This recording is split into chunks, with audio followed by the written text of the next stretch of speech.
أعوذ بالله من الشيطان الرجيم بسم الله الرحمن الرحيم الحمد لله رب العالمين والصلاة والسلام على رسول الكريم وعلى آله وصحبه أجمعين. Assalamu alaikum wa rahmatullahi wa barakatuhu, brothers and sisters. You're joining us on the Let's Talk show.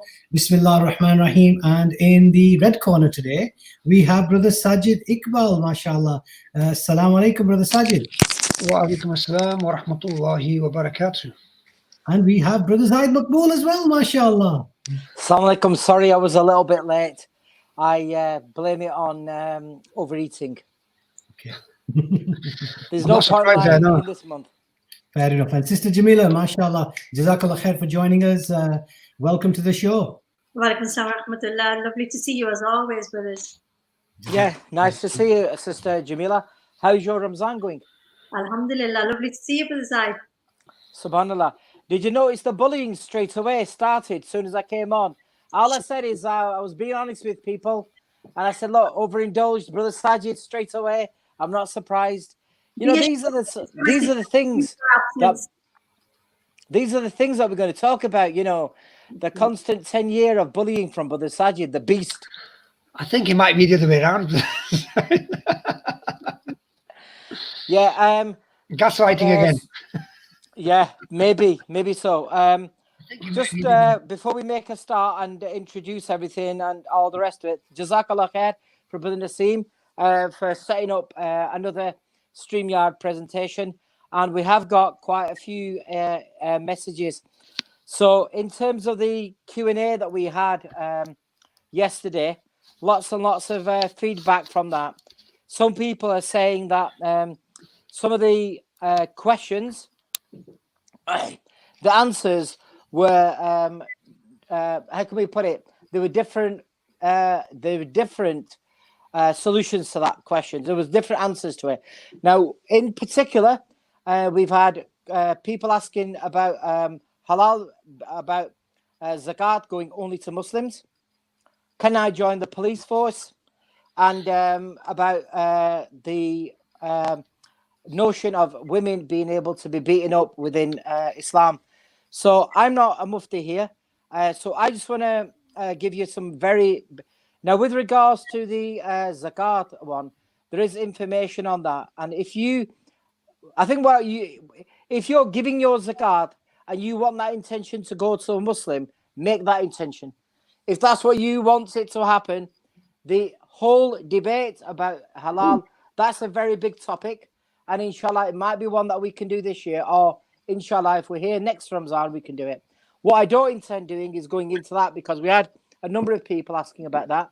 Now, with regards to the police force, the issue on the police force is to do with an oath taken to the Queen. That no longer exists.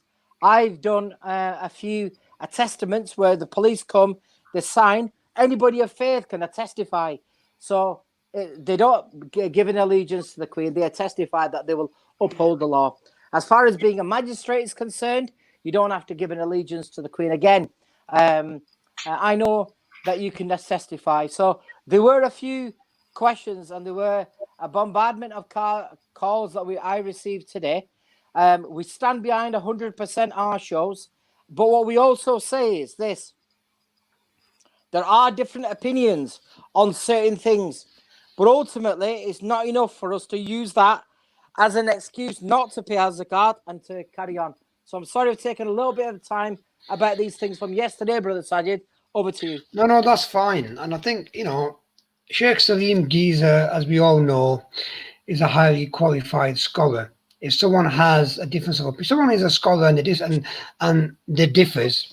But if someone wants to cause trouble on the radio and just, air their views, that's fine. If someone, wants to use the show to, corrupt people, that's different. That's something different. It's lots of different people, so you shouldn't say that. I can say whatever I want, Zaid. I can say whatever I want. Okay. Getting excited again. I can say whatever I want. If other people can say what they want, I can say whatever I want. If they don't like it, bring it on. All right. So anyway, before we do Rocky Part 10, what's the show about tonight? Have we introduced it all, brother?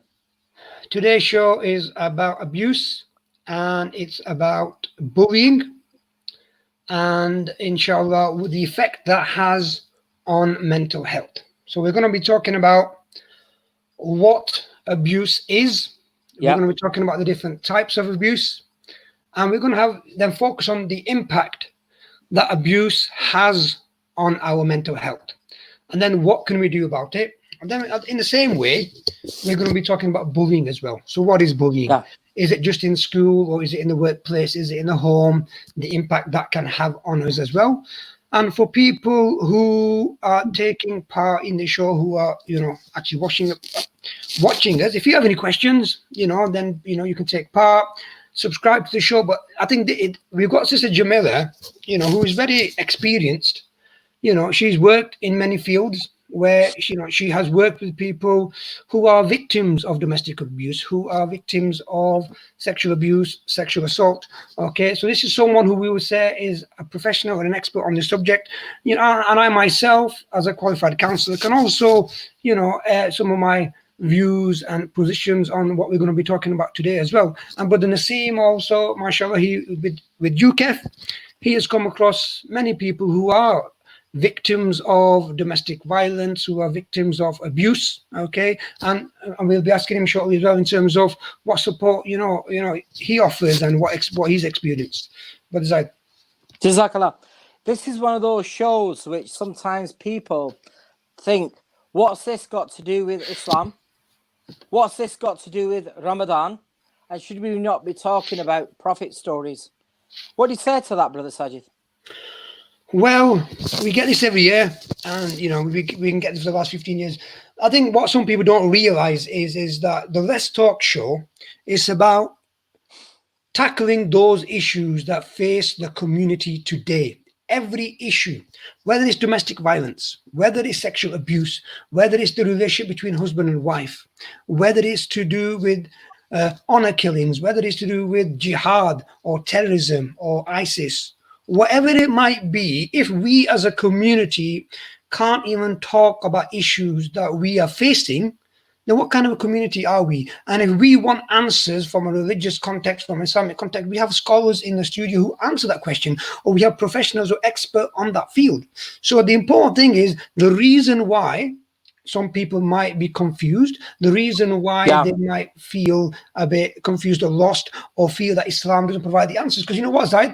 We don't talk about them. We don't talk about them in the mosques. So what we're trying to do is just raise the issues, and our crime is raising the issues. Okay, we're raising the issues so people can be educated, people can learn, people can develop, people mindsets can grow, and people can get that emotional support, that professional support. And if people don't like that, then watch something else, or or watch ARY, or watch some drama. If you don't like what we are doing on this radio show or on this platform, you don't have to like it. If you want to disagree, if it's constructive, we'll take it on board. If it's not constructive, then alhamdulillah. I'll also say this, and I think I might need a little bit of help from Brother Naseem here. When we talk about mental health, bullying and all that, from an Islamic point of view, do we not have an obligation towards the Ummah, towards the rest of the Muslims? So with this obligation, this topic that we're using tonight, are we not fulfilling that obligation? Or are we just making things up and talking about things because, it seems fashionable at the moment? Well, if we're trying to say that we should brush it under the carpet and not talk about it, well, that's completely the wrong angle to take it from. I was at last night's show, and I heard, some of the text messages that you speak about these things, and I think one of the words that was used was bighairat, and subhanallah, if that is the case, then that's what your Islam is, very rigid and very, very closed-minded. Then subhanallah, then we are as guilty as charged. However, if your Islam is open and it is completely open-minded, and the way that the Prophet ﷺ deployed Islam and showed us Islam, then any question and every question is not off limits. In fact, he welcomed more questions. In fact, the time of Nabi Sallallahu Alaihi Wasallam, the Sahaba was sat around Rasulullah, and this man came and he started asking questions. He started asking questions and questions and questions, and he didn't get it. And Rasulullah kept answering, up to the point where the Sahaba said, Ya Rasulullah, give us the opportunity, we'll remove him. We feel that he's abusing you. And the Prophet ﷺ said, no, let him continue. Let him continue. You know, this is the way, the etiquette of Rasulullah, not that this is a open shut case. And this mentality that we have, that we can't ask questions. This is what is drawing mental health issues. This is what is closing and homing in on the mere fact that people are leaving the deen of Allah subhanahu wa ta'ala to go somewhere else. Around 10,000 young people leave Islam on an annual basis in Britain. That is something to be worried about. Really something to worry about. Is that what it is? 10,000 people, yeah. Wow. That's official figure. I think also, Sister Jamilla, you know, we live in extraordinary times with this lockdown and the way that things are. And I'm sure that there will be people here who will have anxiety, who will be worried about, have I got a job? Where do I pay my next bill? You know, when I go back, will I be safe at work? Will my children? So there's a lot of stuff. So I think it's the perfect time, Brother Sajid, to be talking about this today. And for those people who don't know, Sister Jamilla is a ray of hope to this to us, because she answers things from a professional point of view. She's not somebody who thinks she knows about something. She's highly qualified, highly respected, and she doesn't make up the advice. This is tried and tested advice. And when she gives a scenario, you need to listen, because she's helped on our radio show over a number of years, and she's actually saved. The following day, sisters ring up and say, you know, that helped us because I sat down with my husband. Her husband says, I sat down with my son. So we're very fortunate to have Sister Jamilla with us. So Jazakallah, thanks for taking time out of your day. And today is one of those days where some people will be doing a lot of ibadat, and please keep us in your dua. So Brother Sajid, let's make a start. Okay, so inshallah, you know, we're going to be talking about abuse. So Sister Jamilla, if I can go to you straight away and just kind of start with the obvious question of, when we're talking about abuse, what is abuse? What does it mean? Okay, so generally most people's understanding, if I give you a broad outline of what we're talking about when we're talking about abuse. So generally abuse means that a person is being deliberately hurt by someone else. That's the general definition. It can be a single act, or it can be an act that can continue over a long period of time and might take different forms. And that's in its most simplistic form. So what do we term as abuse? Generally, most organizations now have 8 groupings of abuse. We put it into 8 groups. So everybody understands commonly what physical abuse is. So that's assault, hitting somebody, slapping somebody, pushing somebody. We all understand that kind of abuse. Falling into that category as well, for example, is the misuse of medication. So if you're over medicating somebody to control them, so you'll have heard of cases where children, for example, are given medication to make them sleep, so they sleep for longer. Elderly people are given overdose on medication to control them. Or where you restrain or give physical sanctions, that's physical abuse. Other forms of abuse that people will be really familiar with sexual abuse, and that includes obviously rape, indecent exposure, sexual harassment. So, brothers, can I just say, I know we haven't covered this caveat, and in previous years we've done this, and I think given our current climate, and given we're in a lockdown, I know with a lot of, and it's Ramadan, alhamdulillah, a lot of families' routines and structures have changed in terms of their timings.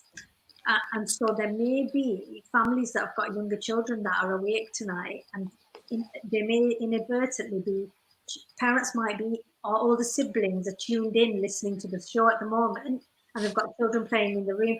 I just want to say, for my part, I'm going to use the language, terminology, and covering content that might not be appropriate for younger children to be listening to.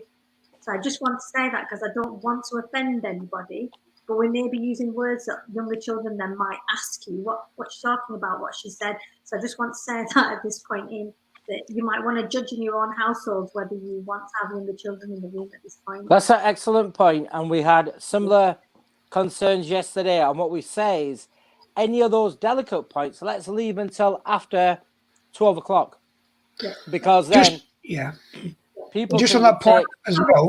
The sexual abuse, and I'm about to use some terms that obviously I wouldn't want some younger children listening to, and them being.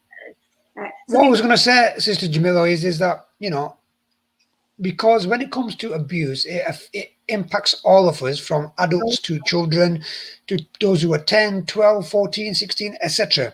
So before we go any further, then, do we not feel, or do you feel that, when we are talking about this, that those who have the capacity, so for example, they might be 12, 13, or might be 11, they might be 14, should they be, should is it not a benefit for them to kind of be aware, because if they might be the victim of any type of abuse? For clarity, Sajid, I think anybody that's listening in that's kind of secondary school age upwards, I think they're absolutely fine, given that their parents are happy with that. I'm talking about there's potentially children that are 5, 6, 7. Of course, yeah. In some families, in some households. I meant children of primary school age. That's fine. I think also the sister gave a disclaimer, so it is parental responsibility, and it's for the parents to decide. But it's right that you said that. Yeah, so I just wanted to throw that out there in case. So just going back to where we were. So types of abuse that I think we don't think about so commonly, but are being covered now much more. For example, financial or material abuse. So this is where somebody might take advantage of somebody in terms of committing a fraud or internet scamming, or coercing somebody in relation to an adult's financial affairs or arrangements. So, typically you hear of stories where there's been an elderly person that's had their will changed without them really understanding what's happened, or property taken from them. Okay, so another type of abuse that I'm sure we're going to cover quite a lot is psychological abuse. That's emotional abuse. So that might be the threat of harm or abandoning, or a deprivation of contact, or constantly blaming or controlling or intimidating someone. Something else that's covered more widely now as well is organisational abuse. So that's where an organisation, for example, is doing things like neglect or poor care practice within an organisation. So you might perhaps include workplace bullying in that, or in a hospital or daycare centre, for example. So where we've got, very topical at the moment, where we've got elderly relatives in care homes, and there's organisational abuse taking place where their care needs aren't being met, for example, practice isn't as it ought to be, for example. And something else that's become that we've become much more aware of is obviously modern slavery is much more at the forefront. And that includes human trafficking, forced labour and domestic servitude. There's been cases of it in Manchester recently where people have been prosecuted, where they've brought over young women from Pakistan, kept them in their basements, and kept them as slaves for years to undertake domestic duties. And it's only because the police have raided the house for something, and they found this young lady in the basement of this house in Manchester, and then prosecuted. So other common abuse we're aware of is self-neglect, for example, where somebody's personal hygiene, health, or surroundings are impacted. For example, where they're allowed to hoard, not taught how to change that. Domestic abuse we're aware of. So they are the areas of abuse and neglect that can happen to anybody at any time that are classed. Okay. Abuse. So there's quite a lot of different types of abuse, and I think the main one would be said are physical abuse, verbal abuse, emotional abuse, sexual abuse, economic abuse, discrimination, neglect, etc. Okay, and there's a few more that you mentioned. Now, when it comes to all of these, I mean, before we go into kind of details and kind of break them down, what would you say might be some of the reasons why these types of abuse might occur? Well, it depends. If you're looking at it from, if we look at it from the outside, abuse generally occurs because somebody has the ability to control somebody else, and because they can do it, and they're willing to do it, and it's as simple as that. Happens because somebody wants to do it, and they're in a position of power and control, and they can affect that abuse, and that's why they do it. So if you think of typically, say somebody even in a form of harassment or discriminatory abuse, so somebody abuses somebody on the basis of their race, for example, they want to throw out a racist slur. Why do they do it? Well, because they can, and they think they're entitled to do it, or it's an issue of power, or they believe that they're entitled to behave in that way, so they will do, and it's as simple as that. Okay. But if you look at the greater depth of why that happens, so it might be because some people are socialized that way. They think it's an acceptable way to behave in that way. They might think that they are being defensive. Somebody else is going to come at them, so they've gone at them first. So there's a whole host of reasons. Every situation is different. Would you say the underlying or one of the underlying issues when it comes to abuse is about power and control over the other person? It's generally about power and control. Yeah. So would you say that, we've kind of listed the different types of abuse and we've kind of listed a lot of the reasons, but would you say in a lot of those, these two factors is what stands out from your understanding? Probably the common denominating factor is about power and control. Okay, fantastic. Okay, thank you. Now, when we're talking about abuse as well, a lot of the times what we are always talking about is domestic violence. That seems to be the term that's used quite a lot. So what I wanted to talk about is, before we go into the impacts and the signs and so forth, what would you say from your understanding what domestic violence is? Okay, so this got us into some debate a couple of years ago, so I'm going to give you the cross-government definition of domestic violence. Sorry, sister, whose definition? This is the cross-government definition. Right. Okay, so it's agreed cross-government definition. And they say domestic violence and abuse is any incident or pattern of incidents of controlling, coercive, threatening behavior, violence or abuse between those aged 16 or over who are or have been intimate partners or family members, regardless of gender or sexuality. And then it goes on to the abuse can encompass, but is not limited to psychological, physical, sexual, financial, emotional. Okay. So that is the cross-government definition of domestic violence. Now, it's been changed recently because you'll know it includes an age bound. They've also now included regardless of gender or sexuality, because it used to be limited to marriage, women, for example, and the word coercive. And the reason I'm bringing this out today is because I don't know if you've noted, but again, in the last 12 months or so, cases that have gone to court around coercive and controlling behaviour and around modern slavery as well have become much more to the forefront in terms of abuse. I don't watch Coronation Street, but I'm reliably informed that they are running quite a big storyline on controlling coercive behaviour. There was also a really big BBC drama called The Split that ran a story that Donna Eyre was a part of around controlling coercive behaviour and what that was about, and bringing that out as a form of abuse for people to understand what that is about in relationships and how that works and why that is a form of abuse. Jazakallah, Sister Jamila. There you're listening to, or watching, should we say, Let's Talk, broadcasting through the glorious month of Ramadan. And we're talking about some very serious and very open topic tonight, and that is to do with abuse, bullying, and mental health. So please, please, please stay tuned. And if you have any concerns, if you need any help, it's completely anonymous. You can send us a text 07801 951 501 07801 951 501. And on StreamYard tonight live is Brother Naseem Ashraf, the director of the charity UKEF, and also a prominent helper within the local Oldham community and beyond, who will be able to give you a direct insight into some of these things.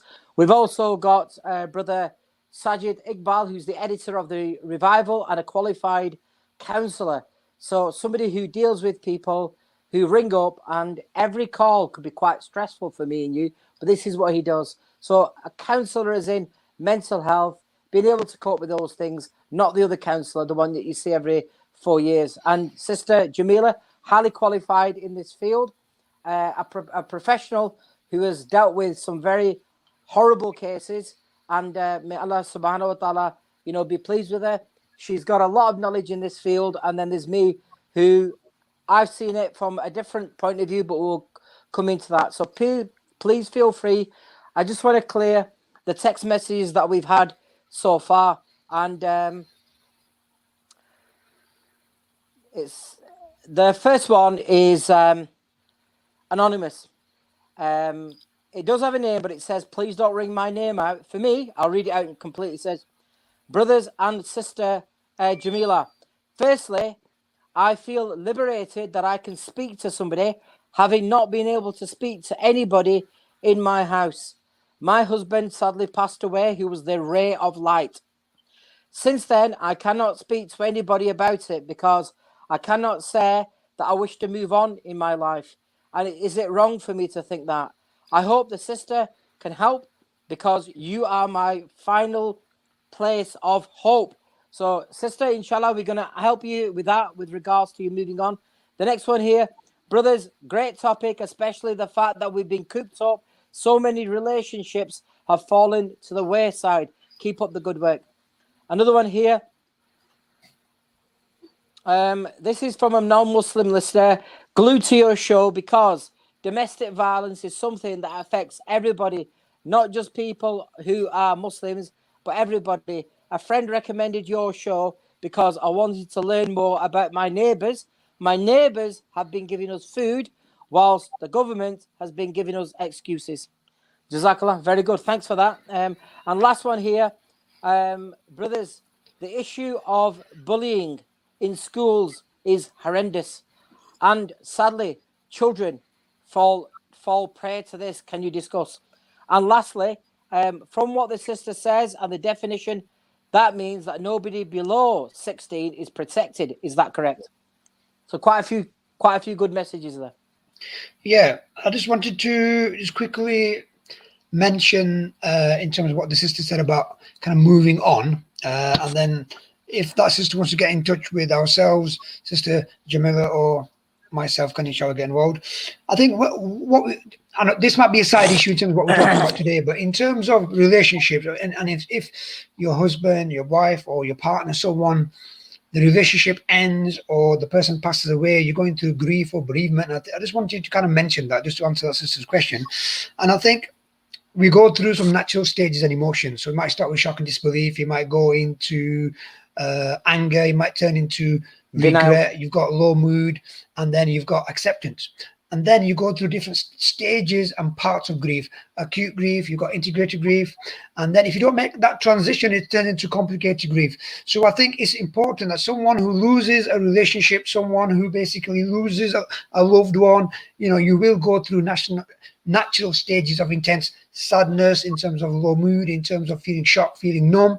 And then you slowly learn to integrate that loss into your life. In terms of moving on, first of all, you kind of have to process the grief of that loss. Secondly, you have to then process that pain that you go through. Thirdly is then making those adjustments to after your loved one has passed away, and then it's about maintaining that connection with them, and then at the same time it's about making sure you're moving on with your life.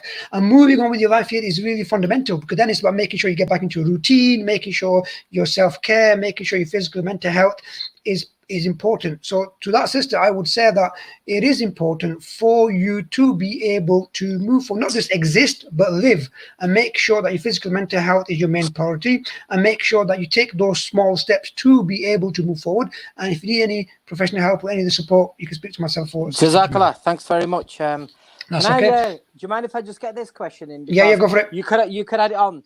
So we're getting quite a lot of text messages tonight straight away. The first one here says, Assalamu alaikum.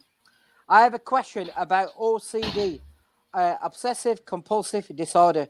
It impacts many lives and considered to be a mental health issue. Sometimes it can affect individuals and those around them, such to the extent that it can interfere with the practice of Islam. For example, obsessively cleaning to the point where one might consider the Janamas to be dirty. How can we implement Islam in our lives to help combat OCD? It's a bit of a difficult question, but it would be good to discuss. Enjoy the best bits of the show that I've managed to watch so far. May Allah reward you and the co-host for holding this every night. Hope you and your family are keeping well. And that's from a very good nephew.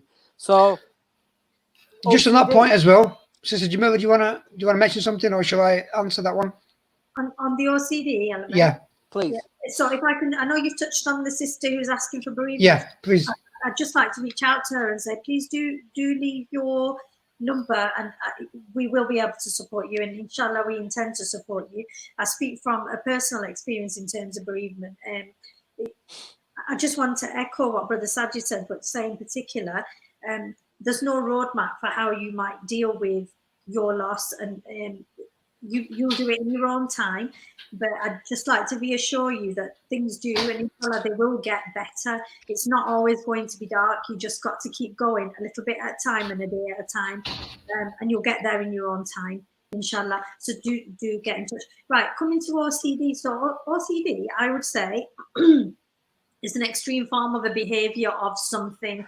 And we often joke about, I've got OCD and I'm doing this, I've got OCD, and it's whether you've got a clinical diagnosis or not, and how extreme that becomes. But very quickly, I'm not a scholar, but I know Islam teaches us balance in terms of how we behave. So we have a moderate middle level, and that's really important to our physical and emotional health.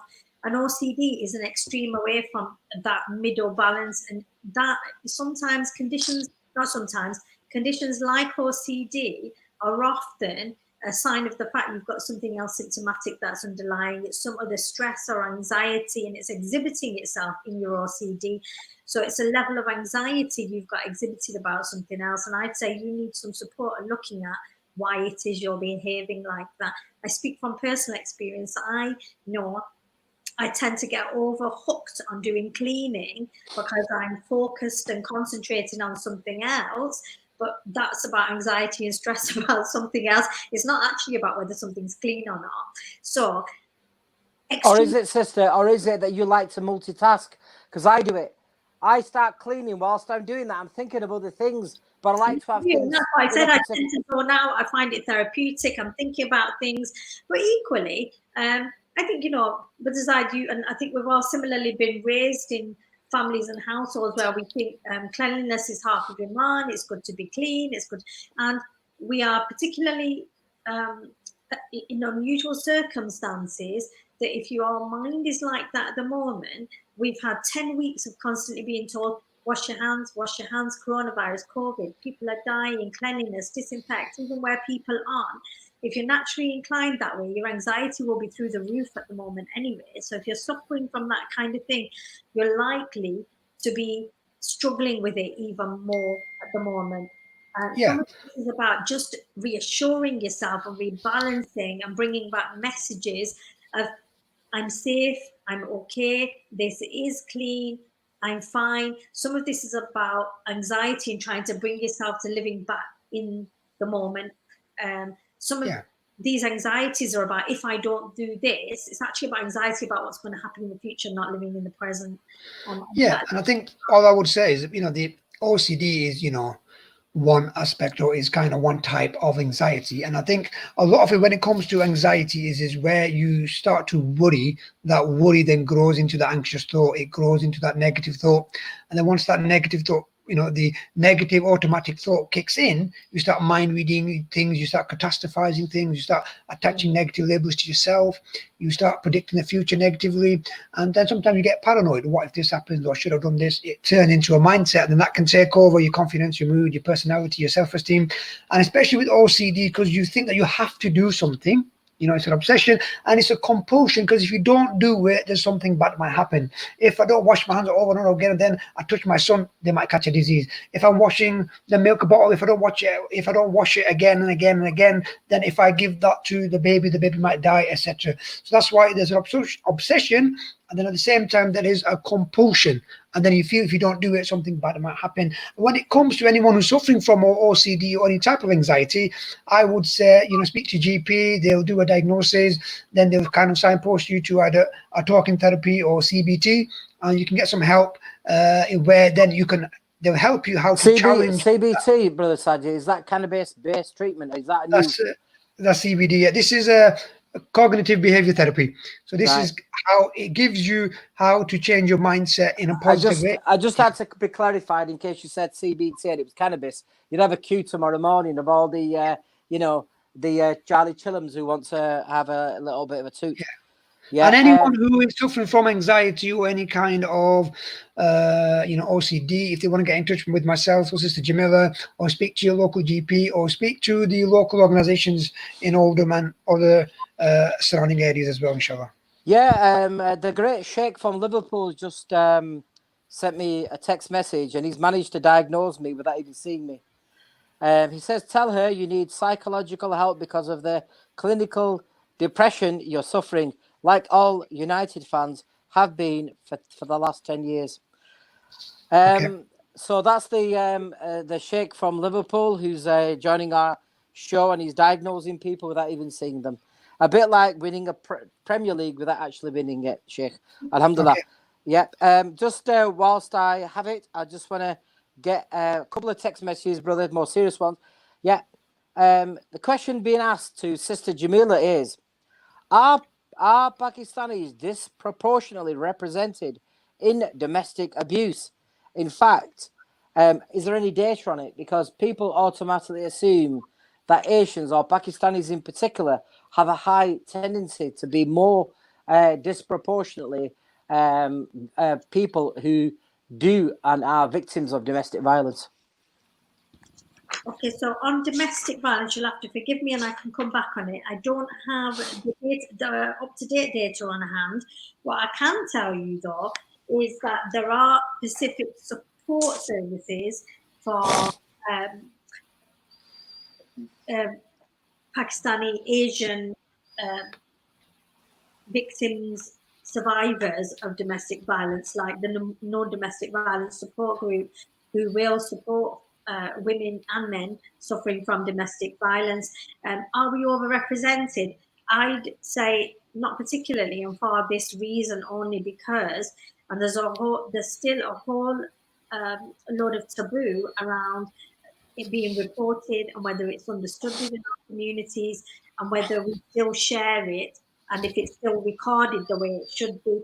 Domestic violence is notoriously across society still one of the areas that still goes underreported.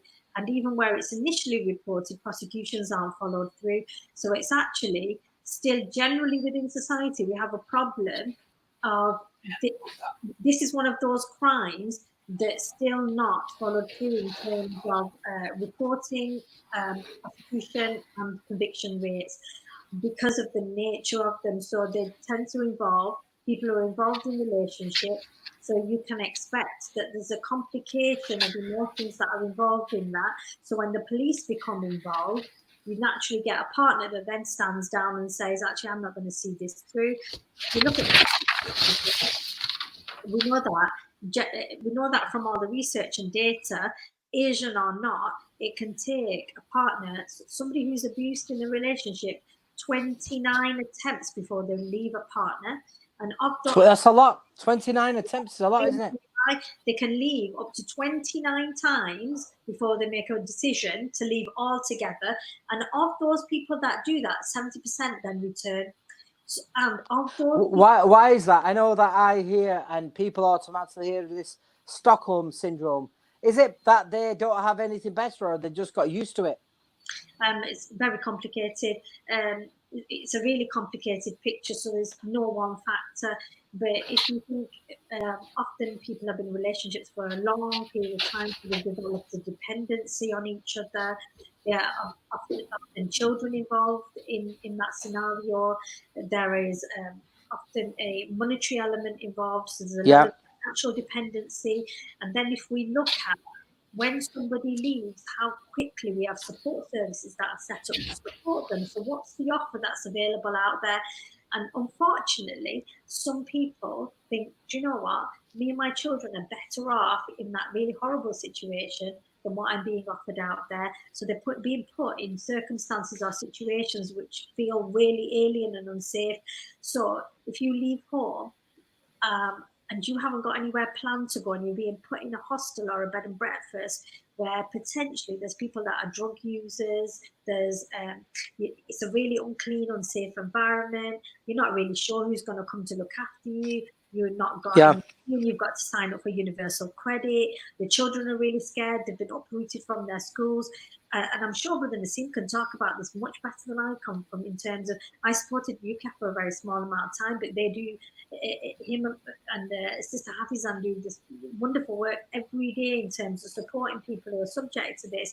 There's a whole host of complicated reasons about why then somebody thinks, do you know what, at least whatever is happening to me, I had some level of stability, and why people then end up going back into that environment.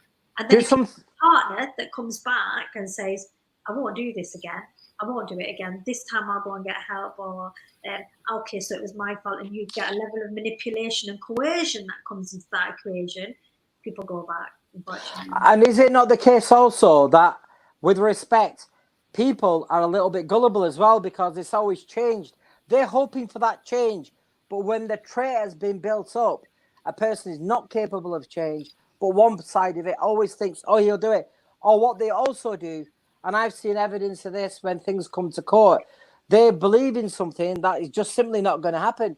Oh, it was somebody else's factor, you know. It's always somebody else who caused them to do it. It was never, they don't take ownership of the fact that somebody who's a bully, who's abusive, is doing it. And on this matter, I wanted to bring in and ask Sister Jamilla, you know, when we talk about domestic violence, people here, and we've had a couple of text messages, and to those brothers who've sent, I've had two, and to them, what I would say, number one, Jazakallah, brothers, you know, you're very brave sending these text messages, but I hold your text messages in a great deal of responsibility. And what they're saying is, can Sister Jamilla help? Because I'm a victim of domestic violence. In public life, I'm quite big. I'm not a small lad. But my wife physically will have a tantrum. I'm not sure whether she smokes cannabis. I think that she does. But she is known to hit me. If I so much as defend myself, I'll be in front of the police. So this domestic violence one, Brother Sajid, from a male perspective, and more importantly here, a Muslim male perspective, how odd is that? Because when we think of domestic violence, we think poor sister or female getting attacked by some drongo, but it's actually both ways, isn't it? I think the majority of cases, and if you look at the statistics, majority of cases are where the victim is female, and Sister Jamilla will back me up on that. But there are a lot of men and who are victims. I remember last time when I gave this example, when I was doing my counseling course, there was this man there who was quite big and 6 foot, but he gave his experience.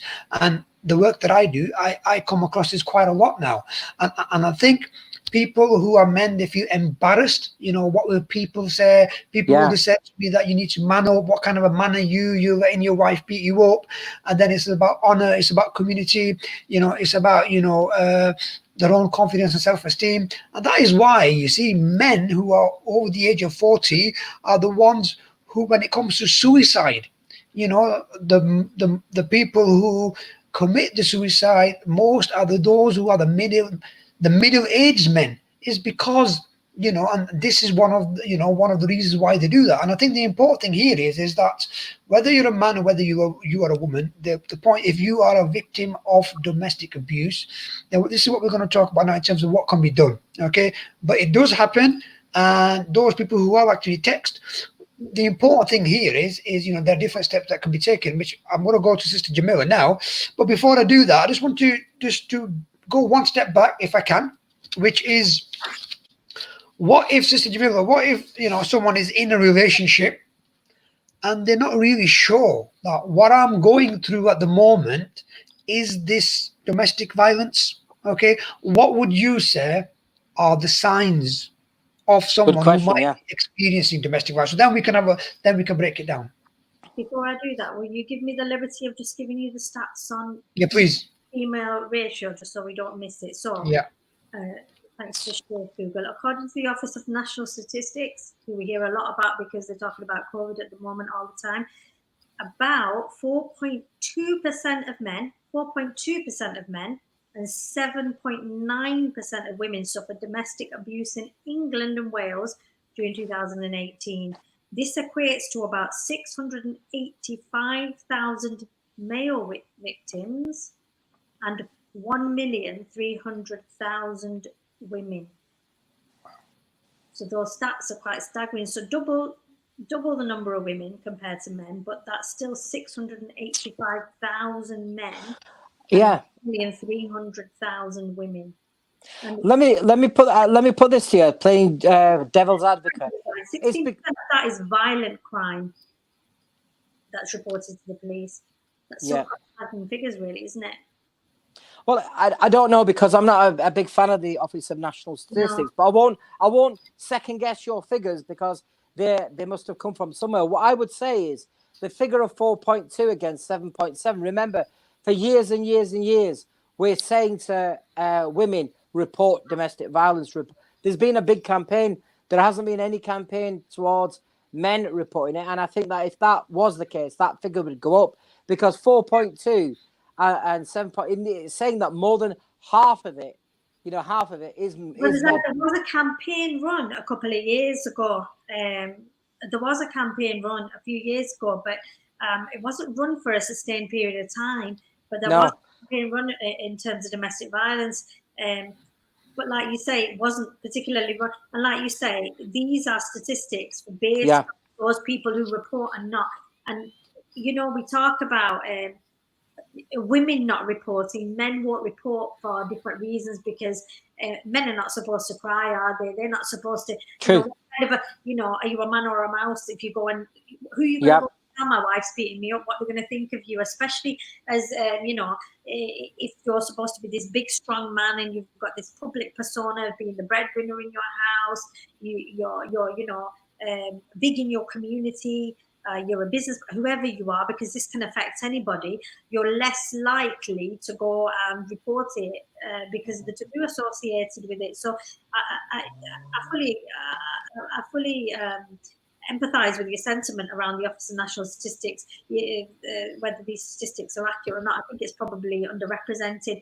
So, Brother Saj, coming back to what you were asking about domestic violence. And you were asking the question about signs and symptoms, were you not? Is that correct? Yeah. In case of, if someone is in a relationship and they're not aware that what I'm going through is this domestic violence, is this abuse, what would you say are some of the signs that we should be looking for, which are the signs of domestic violence or abuse? Okay, so generally ask yourself in terms of signs of, let's just strip this back a little bit and take it back to basics. Generally, talking about just the context of a healthy relationship. So, what you feel like in terms of being with somebody and around somebody the majority of the time. So, so relationships are, and I set this in the context of not some kind of Walt Disney film about production. Be like, no, not at all, because that's not reality, and we all know that. Generally, in the context of what a healthy relationship should be like, so that means you have compromise, you have mutual understanding. What Islam teaches is about mercy and respect and compromise and looking after each other, and it's about more than what this whole concept of what Disney teaches as we grow up.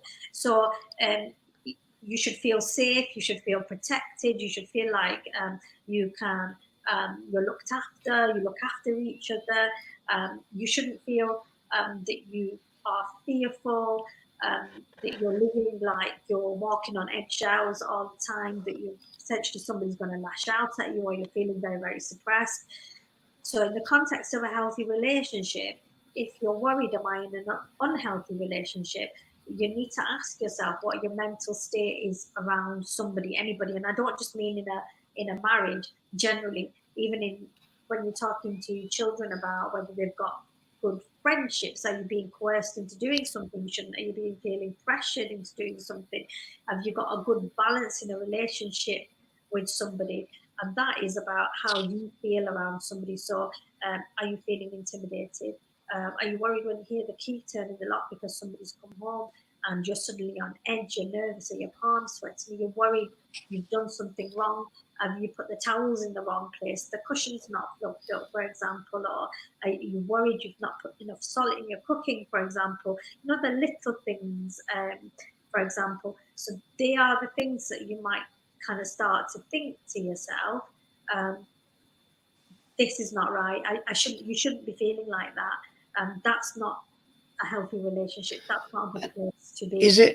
Is it fair to say then that if you are in a relationship where there is not an equal power in that relationship, then that is a very big sign that this relationship might not be healthy? And as you mentioned, if you're frightened, if you can't speak your mind, if the person kind of controls what you do, where you go, what you eat, and always is kind of shouting or belittling you, or if someone is trying to control your behavior, would you say these are some of the other unhealthy signs that this relationship might be where abuse or domestic violence is taking place? Absolutely. So I'm going to be quite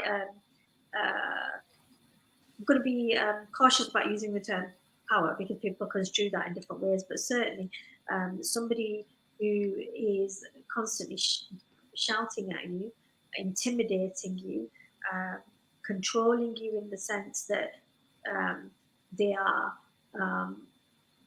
directing your choices to the extent where you feel you cannot express, this is my view and this is my choice within reason, then that is not a healthy relationship. But you know, when you said that you don't want to use the power, isn't it about control and power? Isn't it where the person who is the abuser, you know, in terms of emotional, psychological abuse, a lot of it is about control and power. So when you said that you're carefully using the word power, how do you mean?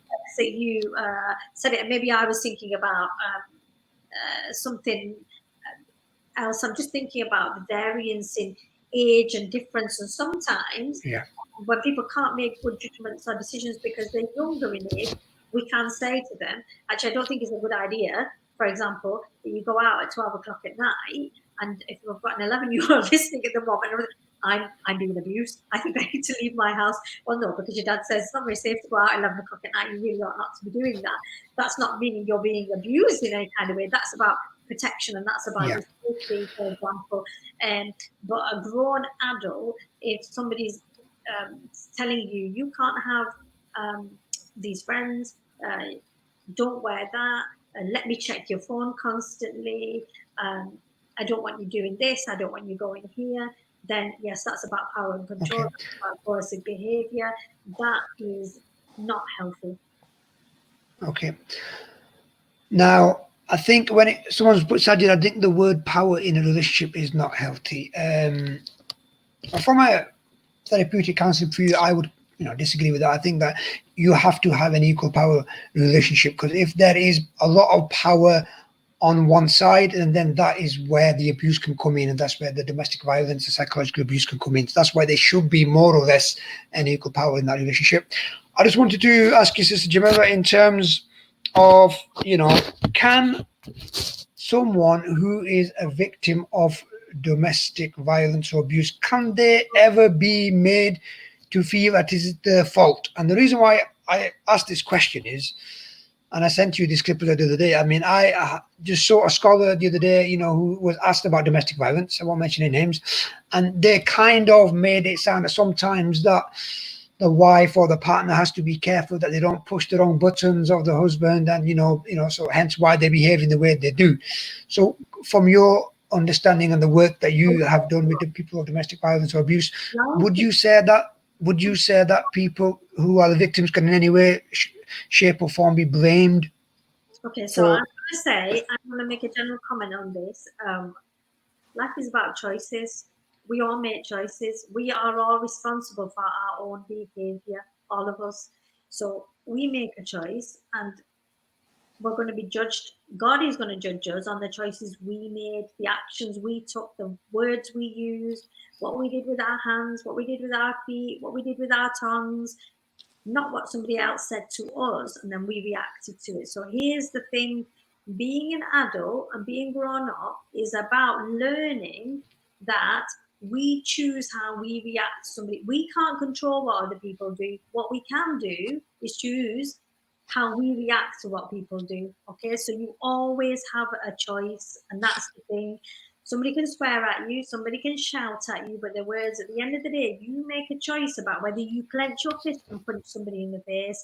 You can make a choice to turn around and walk away.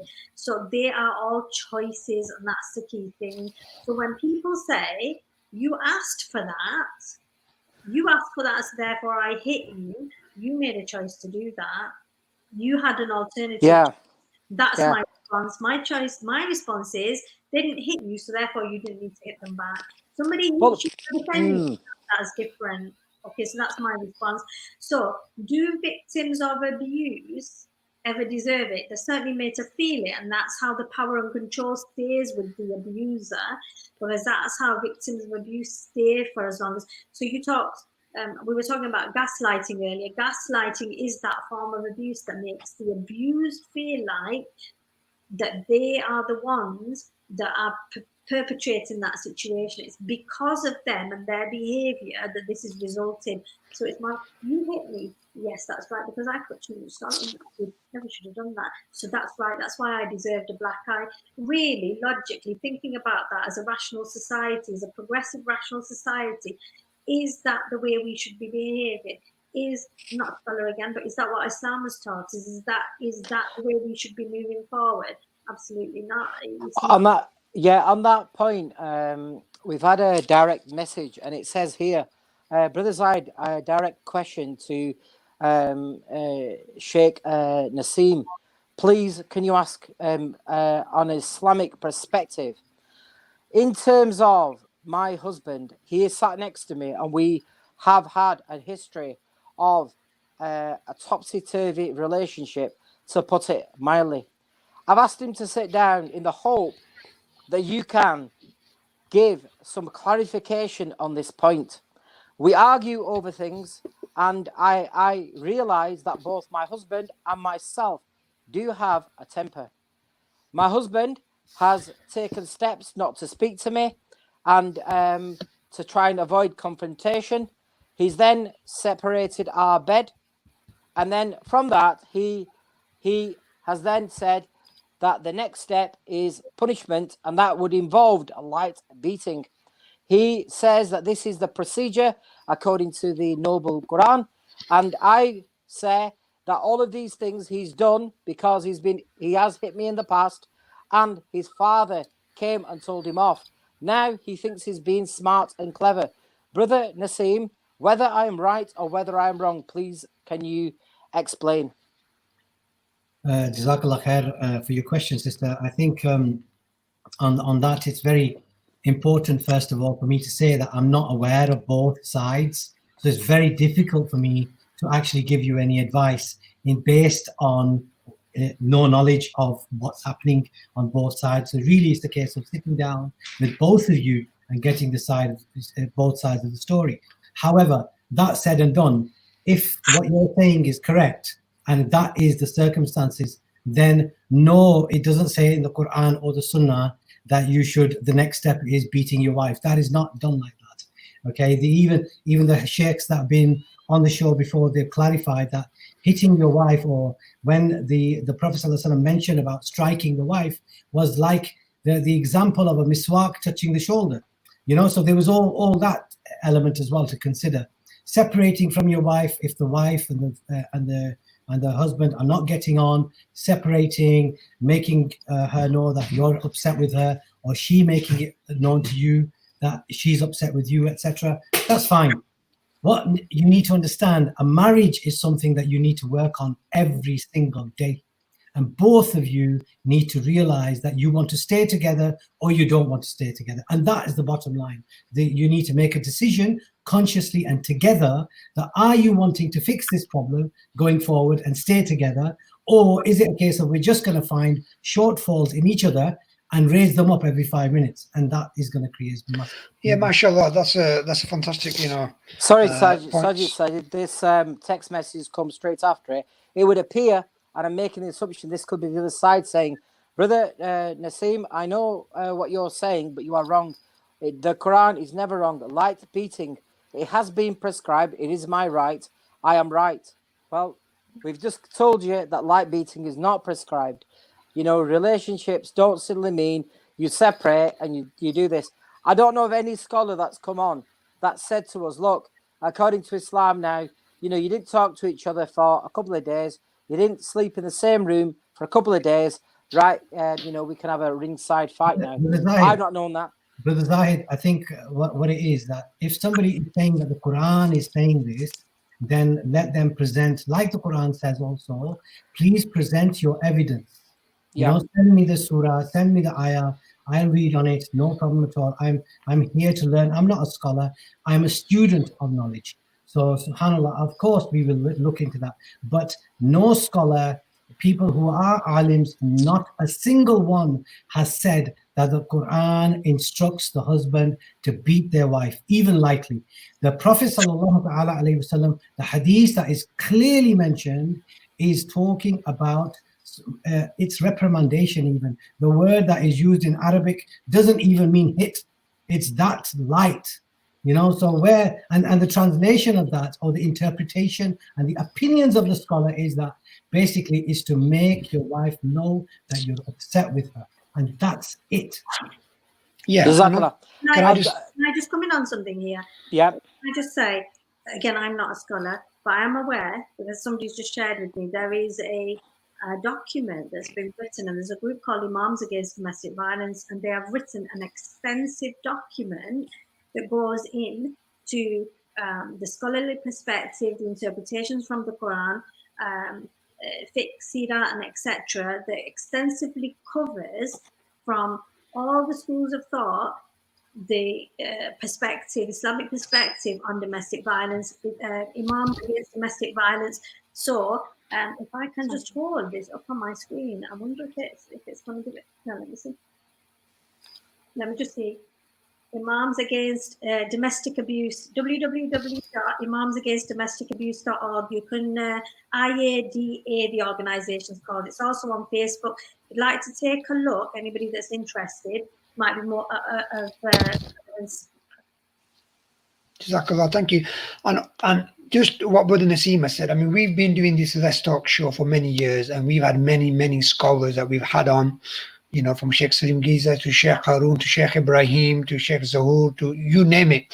Even the other day, Sheikh Hamza Yusuf was actually talking about this as well, and he said that, categorically, and I think there is a consensus, ijma, among the scholars that in no way, shape or form can you use domestic violence against your wife. So I think anyone who's trying to hide behind some verses that they don't understand, And for the side, a lot of the times, to a couple, where have you got that you need to get to that stage anyway? Yeah, absolutely. And I think that's the important point here. Can I just mention one point, then I'll go back to Brother Naseem, is that I think the important thing is when we're talking about relationships, let's just think about it for 1 second. When you are in a relationship, the thing you've got to ask yourself, do you love each other? Do you trust each other? Do you want to be with each other? Okay, these are fundamental values. And then when you talk about relationship, we talk about the 3 C's. Is there effective communication in the relationship? Are you committed to each other, and do you care for each other? And the point I made yesterday as well is, that psychologists, psychotherapists, they talk about the languages of love, with your husband, with your wife, how do you want to receive that love? How do you want to give that love? And there are 5 main languages. Number 1 is giving praise to your husband or wife. I love you. I care for you. Your hair looks good. To give that praise. Secondly, is to make sure that you're fulfilling the rights and responsibility of each other. Thirdly, is making sure that you spend quality time. Fourthly, make sure that you give gifts to each other that increases that love in that relationship. And fifthly, is making sure there's a physical touch, there's physical intimacy in that relationship. Now, these are the 5 languages of love, and Sister Jamilla will add a bit more in terms of these are some of the points that you can do in your relationship, and none of this involves any violence, any aggression. Being assertive in a relationship is one thing. but there's no room for aggression or being aggressive or being violent in any kind of, because that doesn't produce or increase love. What does that do? That just instills hatred and fear and division and isolation. It doesn't create love at all. Brother Nassim. Yeah, sorry, Brother Nassim, do you want to add anything, and then I'll go through the text messages? Exactly. What I was saying, Brother Saj, Sister Jamila, is that just because someone hits their wife, it doesn't mean that they need to use the Quran to try and justify that. And it doesn't make it right. So if I smoke cigarettes, I can't say that is halal. If I gamble and I take drugs and I drink alcohol, it doesn't mean that it's halal just because I do it. And a lot of the time, people try to justify it by saying that it's allowed just because they don't want to say to themselves that they're wrong. So this is the self-accomplishment or the need to self-rectify and to self-analyze is very, very important. Yeah, and what I'm going to say to that brother and to that sister is, please contact me.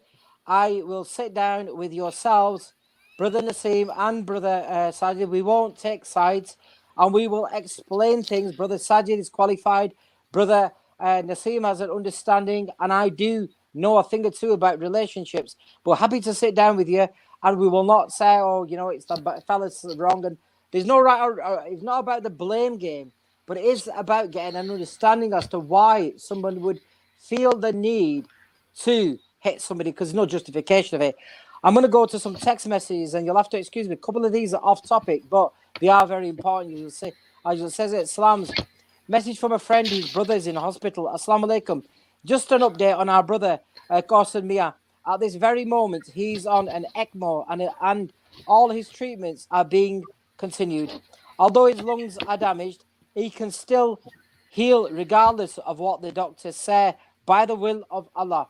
Therefore, since he is not showing any signs of discomfort or suffering, we are not consenting on unplugging him because we believe that would go against our religion. The doctors are also in a rush to take him off, and irrespective of our decision, however, they are saying that if they see that Qarsa is getting worse and suffering, then they will have to take everything off. I know that everyone is playing. Please continue to do so. Jazakallah khairan. The reason why I said that's been coming from me for 3 days. My personal advice is doctors don't know everything. 100% I can say that. And that's no disrespect to any doctor. 2, there is a miracle within the power of dua, regardless of what anyone else doctors will say. 3, we're in Ramzan. 4, we're also in the last 10 days. Brother, we will do dua. And inshallah, Allah subhanahu wa ta'ala will do what is best for that brother. We've got some more text messages here. Big salam going out to Ismail Manzoor Ishlu, also known as Chillum Charlie. Get it? Another one going out here to no, it just says the sisters from Dubai, so I don't know who those are. And then another one here, no name here. It says, brothers, this is a brilliant show. And the issue of bullying at school level, are you going to be able to talk about it? Inshallah, we will try and talk about that. We will, yeah. Another one here. Brothers and Sister Jamila, very, very impressed.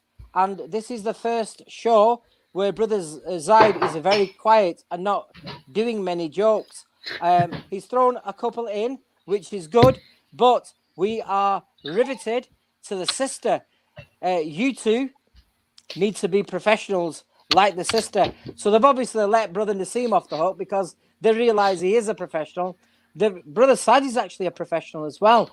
If there's any renegades in here, it's usually me. And the last 2 text messages with regards to domestic violence. I completely agree that there is no acceptable reason for a husband to strike against her wife. However, it can be noted, and there are legal cases that have gone to court where somebody has said that I lashed out because I had years and years of abuse. It does happen. Please do not put this under the table. Another one here, it says, Let me just quickly get it. Brothers, what happens to the point where, whilst women are more likely to be victims of domestic violence, there are also people who know this and use this simply to lash out. So if a husband makes a mistake, there are women out there who will go out of their way to torment them. So for example, my brother, he comes back, he works late. As soon as he gets home, he doesn't ask for food to be made. He just asks, is there anything made?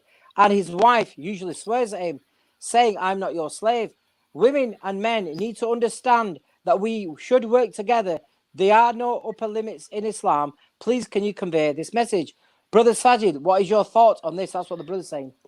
Yes. What he's saying there is, Brother Sajid, is that, look, we don't ever say anyone should be hitting anybody. Women should be hitting men. Nobody should be doing that. But at the same time, we know, and I can tell you for a fact, there have been cases where somebody's been killed.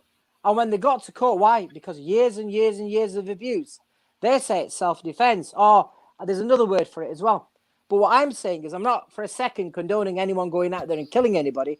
But what do you say, Brother Sajid, to those sisters in particular who can't keep their mouth shut? What they do is they go out of their way to wind people up. Oh, I see you've done this. They won't let them relax. They won't let them chill. Nothing is too good for them. Either they think, oh well, you're never Hulk Hogan, you're never Shah Rukh Khan, you're never playing for Man United. They're always putting people down. So is that a form of bullying that you think that it is? I think the important thing to understand is that in a relationship, there are rights and responsibilities. Now, everyone has, a responsibility to make sure that they are respecting their partners, to make sure that they are, putting love in that relationship, to making sure they're understanding. And if there are challenging situations, that's why the effective communication here is important. You sit down and you talk about it. And there is and in terms of understanding your rights and responsibilities, it's not that you are anyone's slave. It's not the role or responsibility of the wife to cook. This is a communication and understanding that, the husband and wife need to have.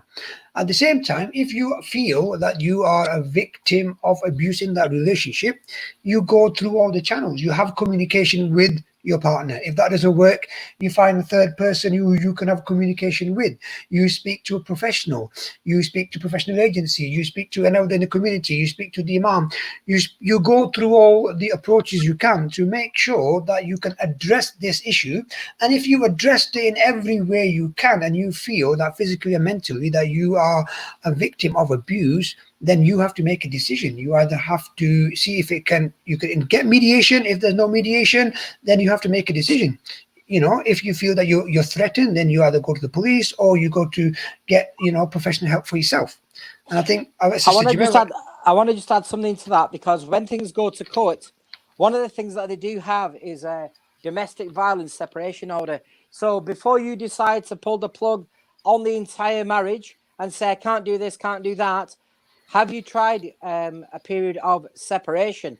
It will calm both parties down, and it will also visualize what the responsibilities are, particularly if children are involved. Because once you pick up the phone and you say, I've been hit by my husband, or I've been hit by my wife, know this, that call cannot be stopped now. The police will turn up and they will make an arrest and they will prosecute. You can't say, well, actually, it was a misunderstanding. So if you are in a situation where you're either a victim of domestic violence or bullying, before it gets too far, get the help. Come to us. Yeah. Don't let it get to the point where you have to ring the police because you think that the police are going to come and help. The police are in an emergency service. They're not counselling service. Do remember that. And I think just one point, and then I'll go to Sister Jamilla, is that, in a relationship, I mean, Brother Naseem, quite eloquently, kind of mentioned, from an Islamic point of view. But what I would say, you look at the Prophet ﷺ. I mean, there are hadiths and examples where he would drink from a cup, and then he would then pass it to his wife as Aisha, and she would drink from the same place. Yeah, and that is what you call love. They used to walk and they used to have little races of see who could run the fastest. This is love within it. If you want to follow any example, follow the example of the Prophet ﷺ and ask yourself, am I in this relationship for the right reason? you know, and if there are any things that I'm not happy with in the relationship, you address it. And if you then feel that you can't address it, I mean, what I deal with in terms of counseling, there's relationship counseling, couples counseling, where the couples come. And, you know, if you are watching this show and you feel we've tried everything, we've spoken to the imam, we've got the elders, we still can't, you know, have that effective communication, then relationship counseling is a valid option for both of you to understand what's working, what's not working, what needs to change, what needs to be compromised, what are the joint goals that we can both agree on to make sure that our one, do we want to be in this relationship? If so, what do we both need to do to make it work? Okay, and I think that's a I valid. think, yes, excellent points there, brother Sajid and sister Jamila. But there's one other major thing that I know can also work. Are you practicing your salah? Are you actually reading namaz? Have you tried this together? Because believe you me, quite often, you know, whilst we never admit to this, there are many occasions when a person is so far away from the deen, so far away from the deen, the argument is usually a silly argument. Whereas Islam will always say there are clear rules, there are clear responsibilities. But I would always say this: before you decide that the marriage is over with, or you know you're going to get some, have you actually decided to put your head down, ask for tawbah, and find out help from the Creator? Because remember who gave life to all the psychologists, all the counselors? It was Allah subhanahu wa ta'ala. So the prophetic ways are always the best ways. Do not underestimate that. Brother Okay, Sajid. let me just go to Sister Jamila. I just want her to kind of comment on some of the points that we've kind of might have just gone over. So, Sister Jamila, in terms of some of the text messages that we've got there, and especially from that brother or that sister who said that, you know, when they come from work, you know, the way the wives kind of treat them, they always kind of, you know, say, we're not your slave, and, you know, they kind of make them feel quite low, and they kind of either intimidate them or belittle them, and they might be after years of abuse. What would you advise someone like that? I don't want to particularly go over what you've just said, because I think you put it really well and very succinctly.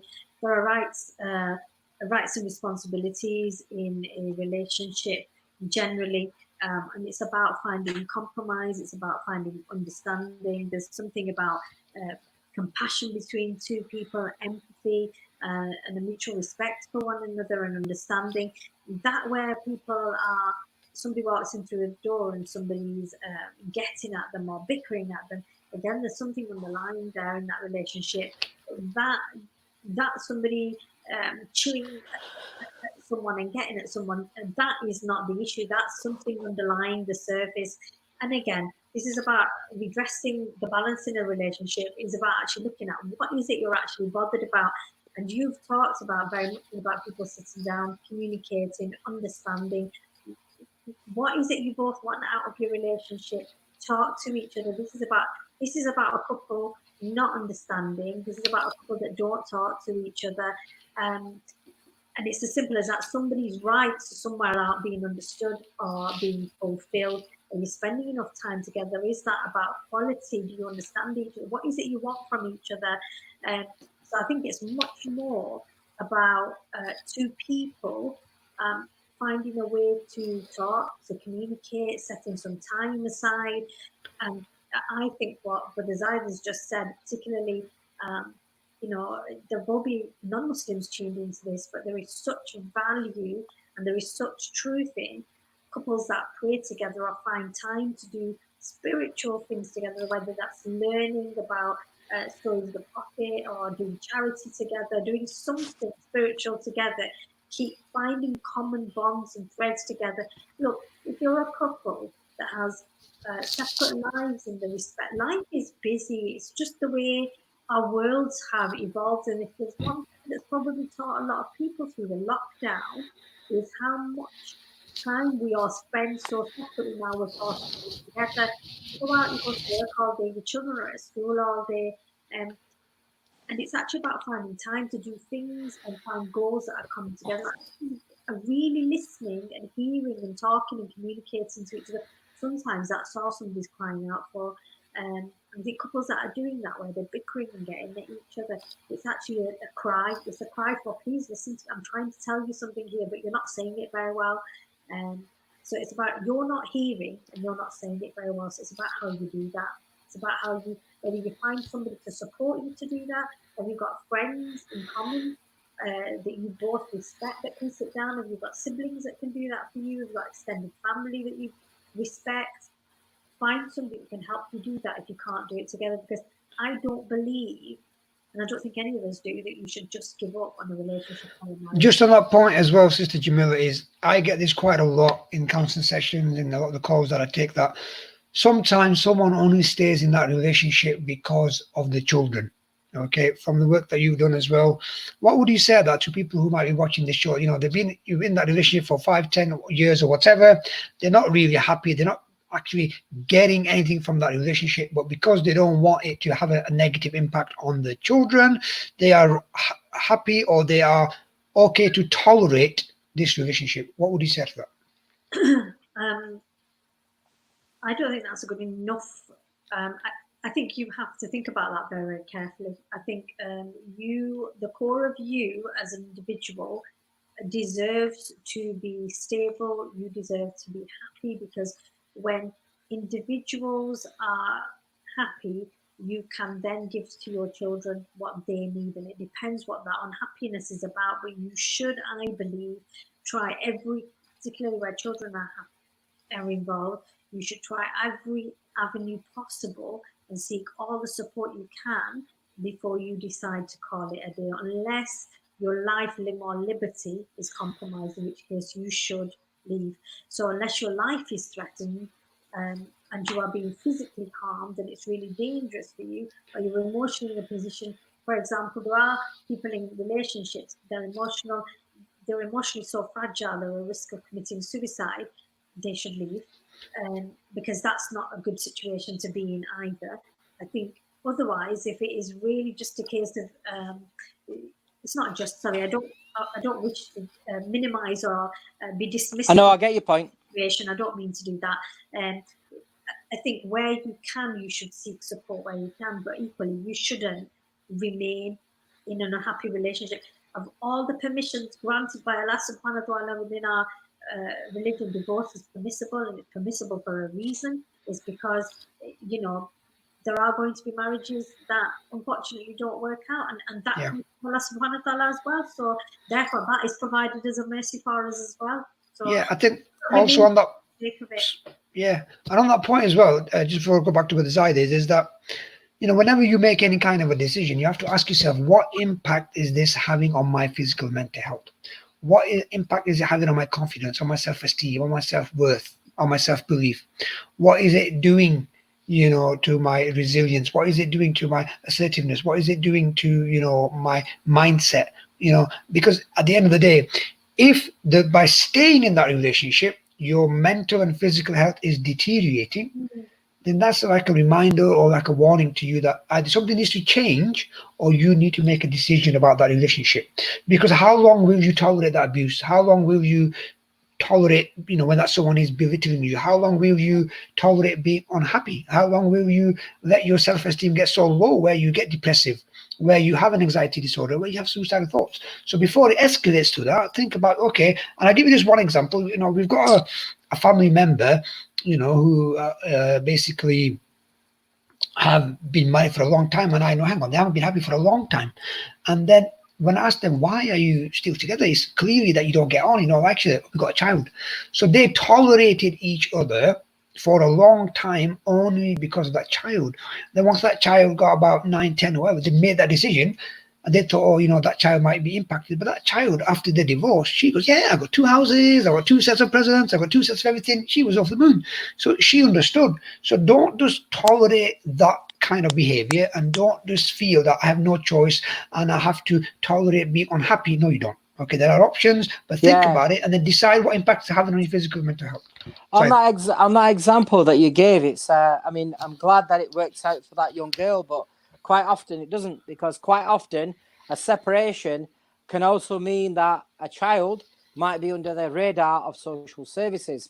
Social services have a history of getting things horribly wrong, and they can also create things where persons then could be, how did this happen? Well, my dad said this. And so you have to be very careful. I think the paramount safety of children comes into it. And I know of people who are in relationships and they say, look, we aren't going to divorce because of the children.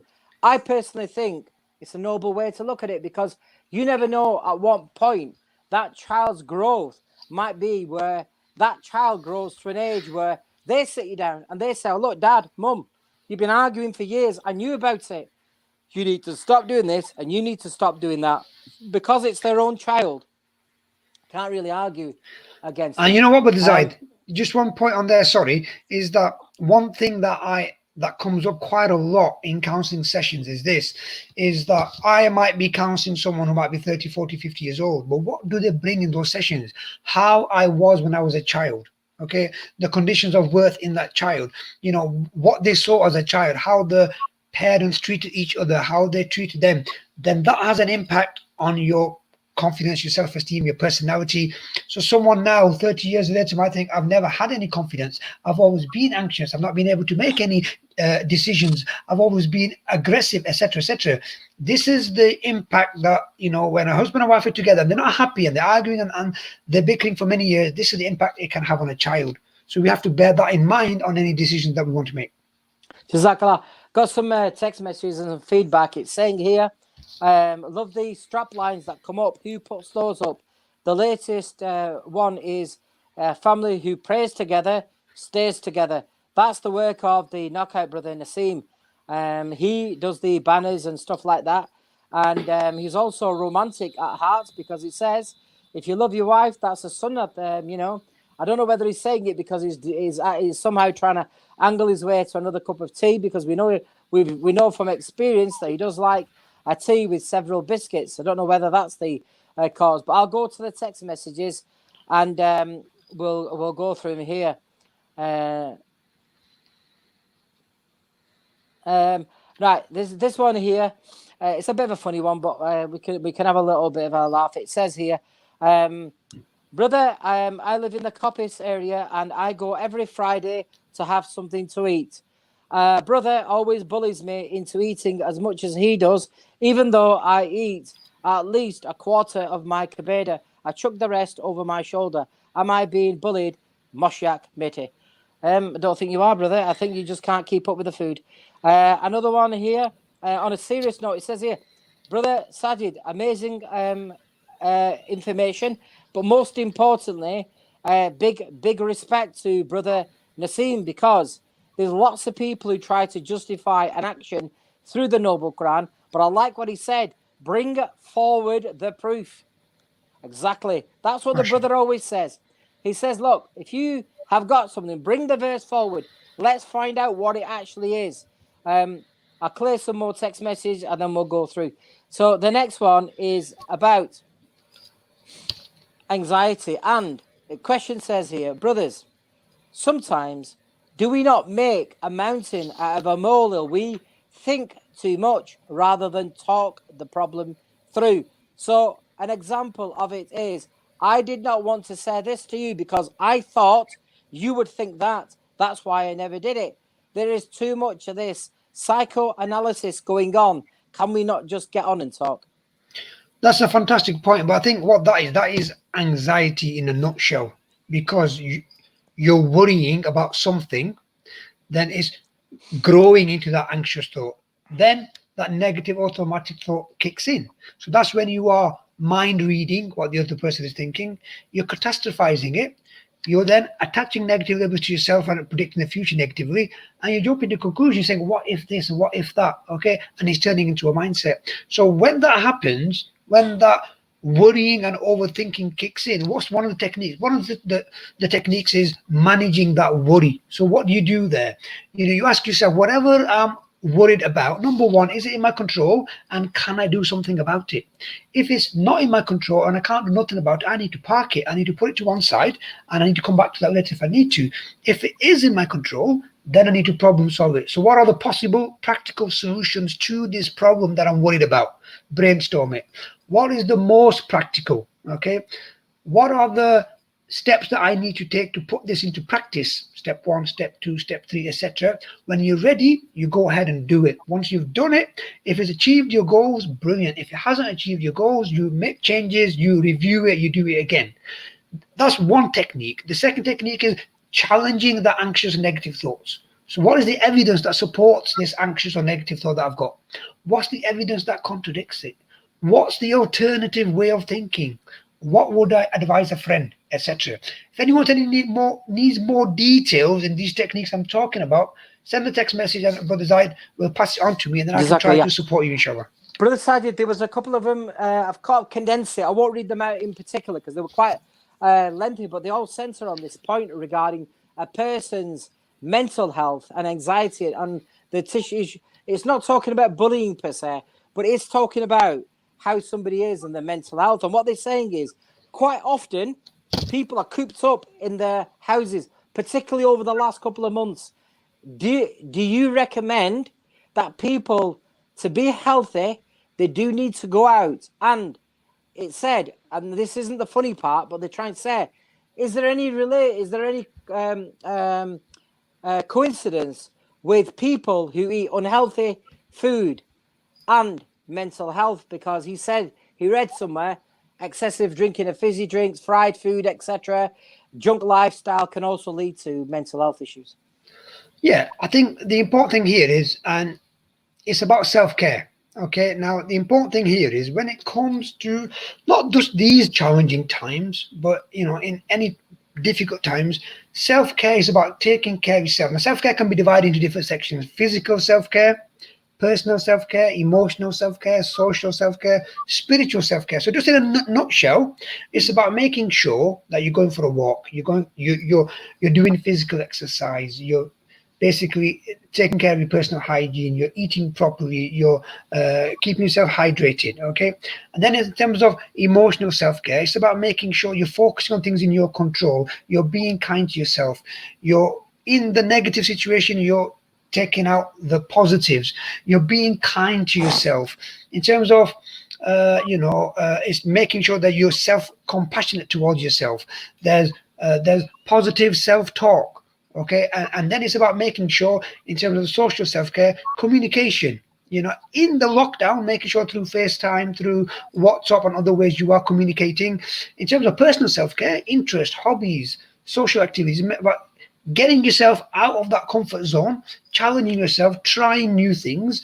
And then in terms of the spiritual, making sure there's relaxation techniques, there's breathing techniques, there's mindfulness, there's meditation, there's yoga, reassessing your motivations, reassessing your goals. Okay, that's just in a nutshell. Again, I've written an article on this and I've done a talk on this on the FaceTime on my Facebook page as well. But Sister Jamilla, if you want to just add to some of these points in terms of making sure that how important it is in this time. I know we're talking about abuse and I know we're talking about domestic violence, but what would you say in terms of how important self-care is when it comes to dealing with our physical and mental health? Well, self-care is important at any time, but particularly at the moment where people's routines are changed. So often we're creatures of habit, and routine often defines sleep's really important, how we eat, when we eat. Gyms are closed, so people that are normally used to exercising and access to equipment, we don't have that at the moment. Even people that tend to kind of just walk to the tram station or the bus, and that was their exercise. I think one of the more important things about our lockdown is, and that hasn't been helpful, is the use of the term that our government has implemented is social distancing, and that hasn't been helpful at all.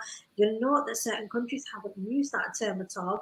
They will term it as physical distancing because it's been really important about how people have computed that emotionally. Good point, that. So semantics and language is really, really important.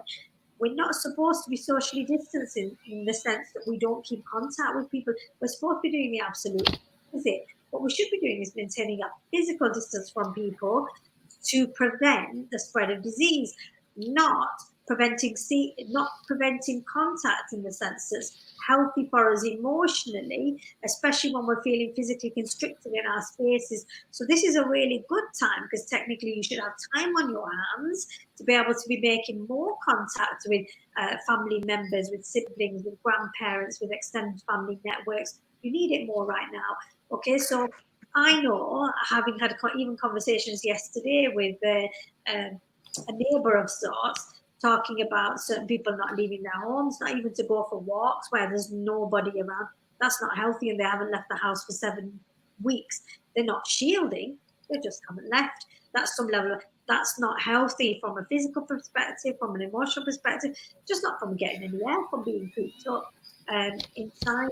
So self-care is really important. And I think at the moment, it would be really helpful for people just to sit and realign and think about their own perspective about how they're thinking things through. It is safe to go for a walk. The idea is you should maintain safe distances from people. If you're really, really concerned, make sure you've got 2 arms length between you and somebody who doesn't live in your own household. But a majority of the time when you're going for a walk outside, you don't need to be near anybody.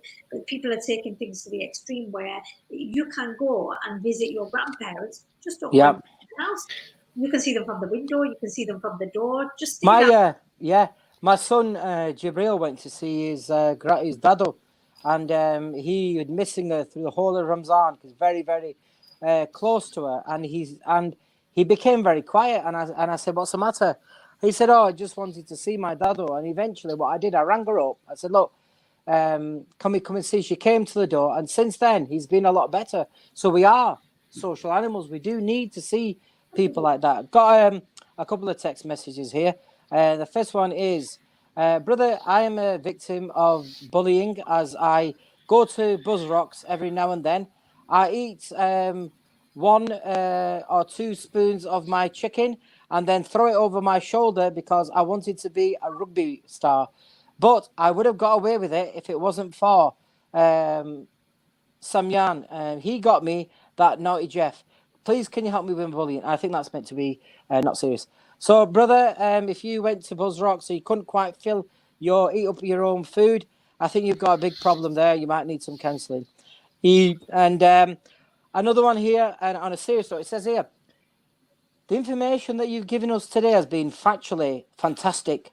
I'm glad that Muslims, brothers, and importantly, a sister has had the nous to be able to bring this during the month of Ramzan. As I said earlier in the text, we need this because we've been in lockdown. So many relationships are at a point of being broken because we were not used to being at home.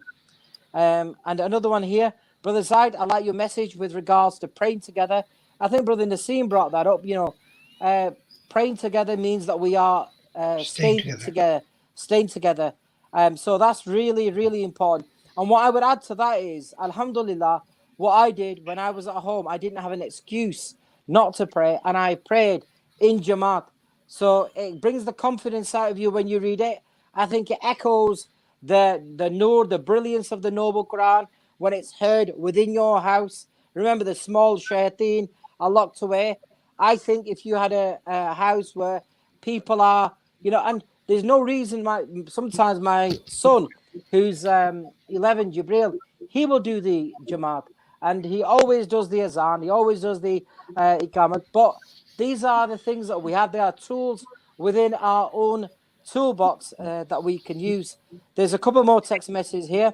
The first one, I'm so relieved with the answer that Brother Nassim gave, because there are idiots out there, women as well, who try to justify things in the name of Islam. And yesterday, or should I say, my sister got caught out. Her face was red like a tomato when she realized, with regards to zakat, that she had to pay it herself. Well done. Let's talk. Another one here. So we've caused a little bit of it. Don't worry if there's any rumblings going on. I'm sure that Brother Sajid can help you with regards to that. And another one here, Champat. That's from Mete, who's still struggling to eat a full kabeda. He buys a kabeda but then he comes for 1 month and keeps eating it, and then he buys another one at the end of the month. Chillum Charlie, how are you doing? How's your Ramazan? That's Ismail. Just wondering how things are with you. And the couple of other more serious ones. It says here, brothers, in terms of sexual exploitation, we haven't mentioned this. Is it because you were waiting for a certain hour? Because this is an area, or are you brushing it underneath the table? Certainly not brushing it underneath the table, whether it's a brother or a sister. Brother Sajid, we were going to talk about this before. Yes, and I think we are going to come into it. I've just got one or two questions before that, but we are going to kind of, inshallah, touch it. Just before we come on to that, I just want to try to somehow come to close this subject of domestic violence so that we can move on. And I want to go to Sister Jamila in terms of, we've talked about what domestic violence is. We've talked about, in terms of the different types of abuse. We've talked about in terms of what the reasons are, in terms of, what can happen. What I want to just go into now is in terms of what can actually be done in terms of those people who are suffering from domestic violence. What would you say are the actions or the steps that need to be taken to make sure that somehow that domestic violence ends? Sister Jamila. It depends who it is that wants to do something about that. So clearly, okay, so if we take it very quickly, there's a number of things different people can do. If you are somebody who is listening in and you're watching, and you're somebody that recognises yourself as being the perpetrator of domestic violence in any of its forms, low level, high level, mid level, in the past and the future, you think I'm at risk of doing this. What I would say is that it is a strength, and I think it is a mercy from God that enters your heart. Recognize that this is a weakness in your character. We created human, we are created fallible, we are all created to make mistakes. And it is not in the mistake in itself, but rather in the admission of the mistake that we find our salvation. And I think if you think, I'm doing this, I ought not to be doing this, the next step is to think, what can I can't stop this on my own, or can you? What can I do to seek support? There are plenty of organisations that are out there to support you, whether you think you can reach out and do that or not. Whoever you are, whether you are the victim or perpetrator, or you are a family member that is aware of this happening to somebody else, I would always say, particularly in our communities, if you are able to resolve this amongst yourselves as families, amongst yourselves as brothers and sisters, amongst yourselves in your friendship groups, that is the best place to start. If you can resolve this without it expanding any wider, then that is the best and brilliant and best form in which to do that.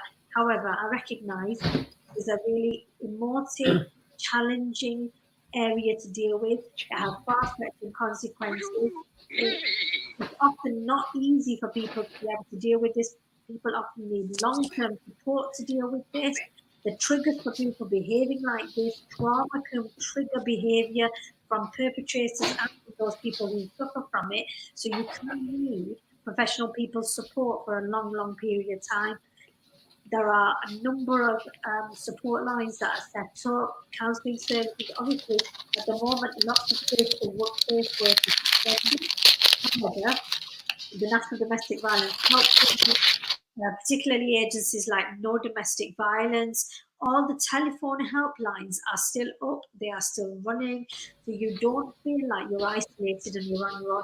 That is, if you're a perpetrator or somebody struggling on the receiving end of domestic violence. I'm sure you are all aware, because it's been covered, calls to all of the lines that support victims of any form of abuse, whether that's children for the NSPCC, Childline, domestic. The calls have gone up by 75% during the period of lockdown, because we've noted during the course of this programme, the last hour or so, the lockdown has created a unique set of circumstances where people are where they'd normally be able to get away for some period of time. So it's created circumstances where there have been there's been a greater rise in terms of incidents of domestic violence. So seeking support is really critical. People can get help. Please talk about it. Please reach out for support. Even if that means you need to just mention it to somebody, even if it means you're not ready to leave, you're not ready to do something, but you just want somebody to talk to. Okay, Jazakallah.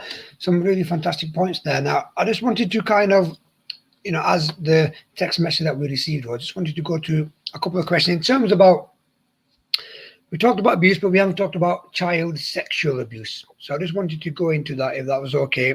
And just to understand, first of all, Sister Jamilla, when we're talking about child sexual abuse, what would you say it is? And what are some of the warning signs that we should be looking out for? Okay, so child sexual abuse. Okay, so when we're talking about child sexual abuse, people, let's just, can I just say we're going to talk about child sexual abuse, and we're going to split off a little bit what we hear about and talk about in terms of grooming. Okay, so we hear the term child sexual exploitation and grooming. And child sexual exploitation is now wider because it doesn't just cover the use of sex illicitly with children, because the exploitation of children now also covers trafficking of children for a number of reasons, whether that includes exploitation of children isn't just sexual anymore. It could be, you'll have heard widely in the news recently the term county lines, so where children are used to move drugs around from one county to another. For example, children are also trafficked and used for labour in the labour market, for example. So just coming back to child sexual abuse, so a child is sexually abused when they are forced or persuaded to take part in sexual activities. That is the general definition. But that doesn't have to be physical contact, and it can happen online. And that's really important because sometimes children don't think that what is happening to them is abuse, because they think no physical contact has taken place and the perpetrator isn't in the same room as them. But child sexual abuse online has grown significantly in the last 5 years or so, and they might not even understand that it's wrong. So sexual abuse is when someone is forced, pressured or tricked into taking part in any kind of sexual activity with another person. So examples of sexual abuse include being touched in any way you don't like without giving permission or consent.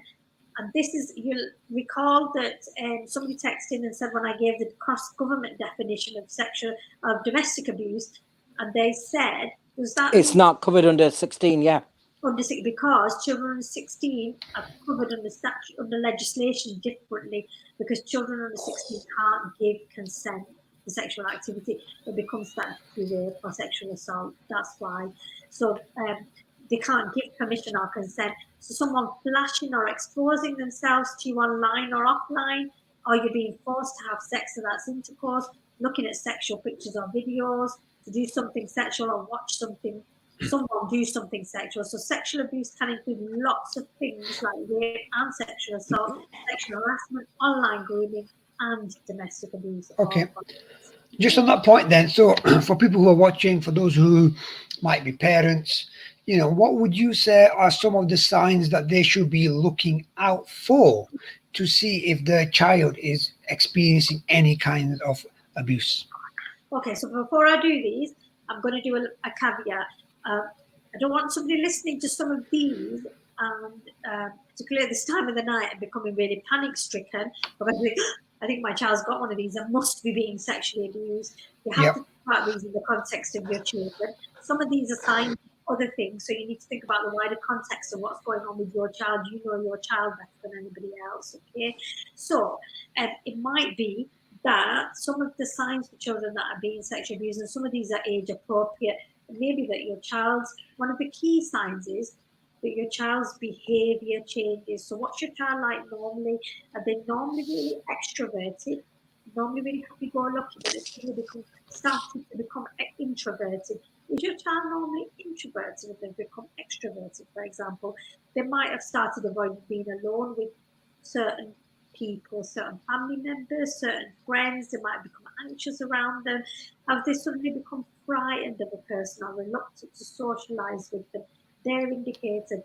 Have they become suddenly reluctant to go into certain settings or visit certain places? You need to ask yourself why that's happening.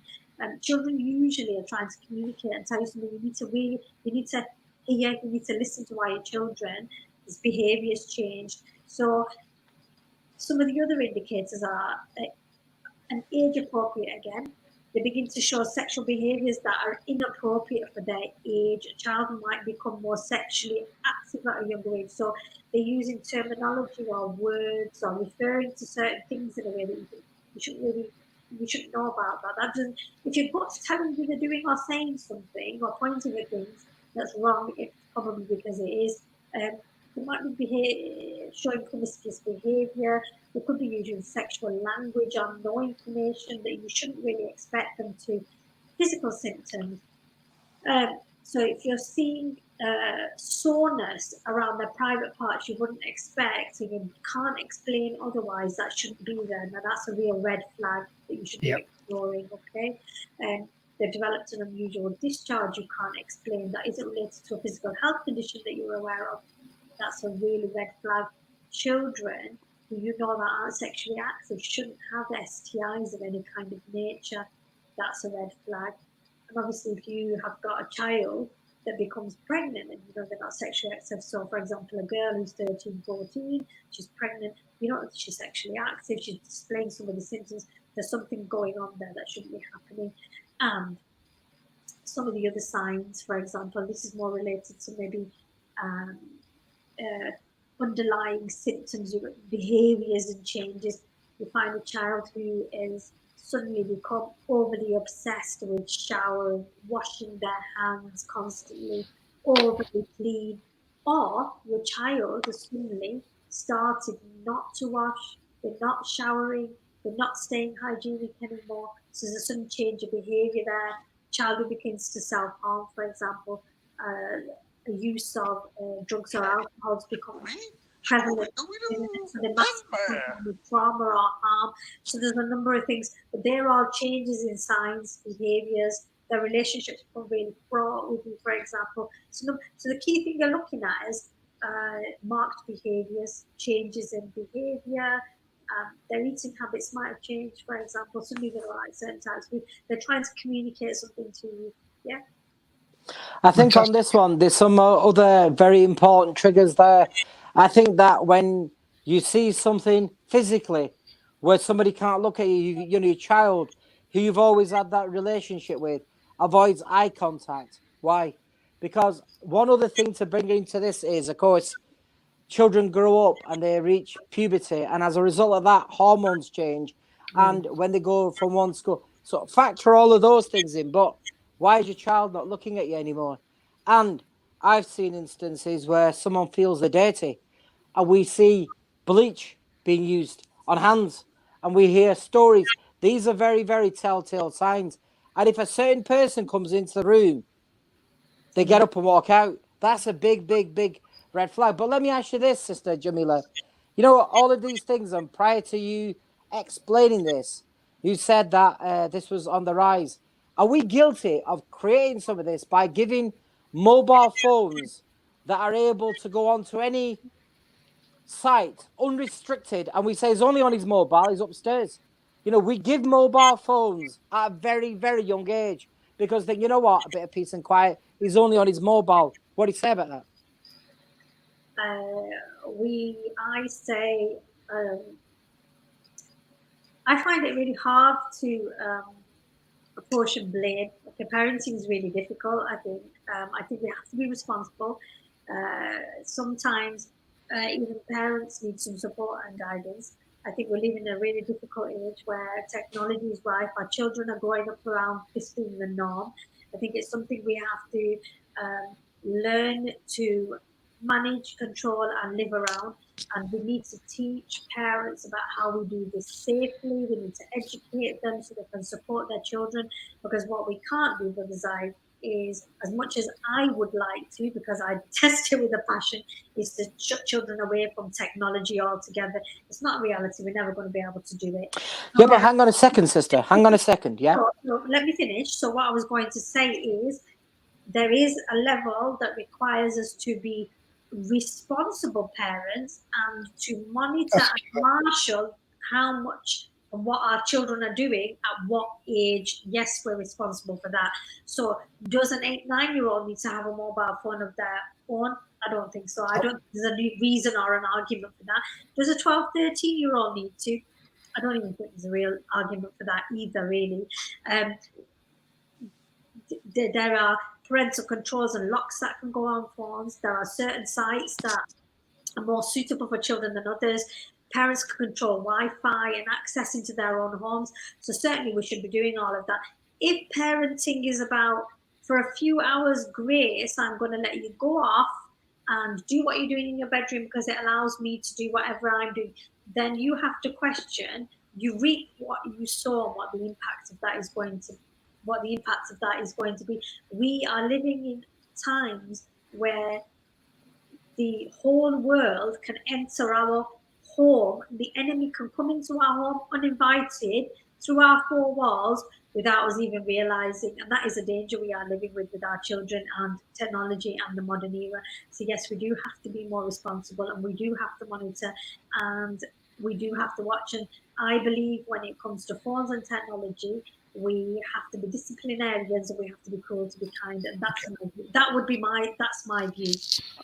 Jazakallah. I think we can go into a lot more, but I think I'm just looking at time because when we go on to the figures and the statistics, when we look at what's going on with grooming of the internet and cyber grooming and cyber bullying, the statistics are stark, and how many children have been groomed online and shared inappropriate images of themselves is frightening. And if you think inappropriately, I'm not a scholar, from an Islamic perspective, how many illicit relationships are taking place online, and people's spiritual self is being compromised because we're able to do it like this. The amount of harm that is being caused without anybody being able to leave their front doors is absolutely immense. So should we be monitoring and watching what's going on? Then yes, absolutely, yes, we should be. Yeah. All of the show. I think. Sorry, Brother Sajid. On this one, I'll wait until Brother Naseem comes along, because I wonder whether via technology itself. And speak of the brother, and mashallah is here. Brother, we're talking about actual grooming, bullying, and where people are now, our children are victims by other children of posting explicit images, and then they're almost in there. If you give your child a mobile phone, are you aware of any apps or any programs that a parent can use to monitor those devices, or is that not in the market yet? Well, in terms of monitor, what do you mean monitor? I mean, well, because so that you can. I know that. So, for example, my work computer, somebody can go onto that and they can look at every single thing I've done on it. You can, yes. So what you do, you create user accounts instead of administration accounts, first of all. So the administrator can then actually log in to any of the accounts and see what's been seen.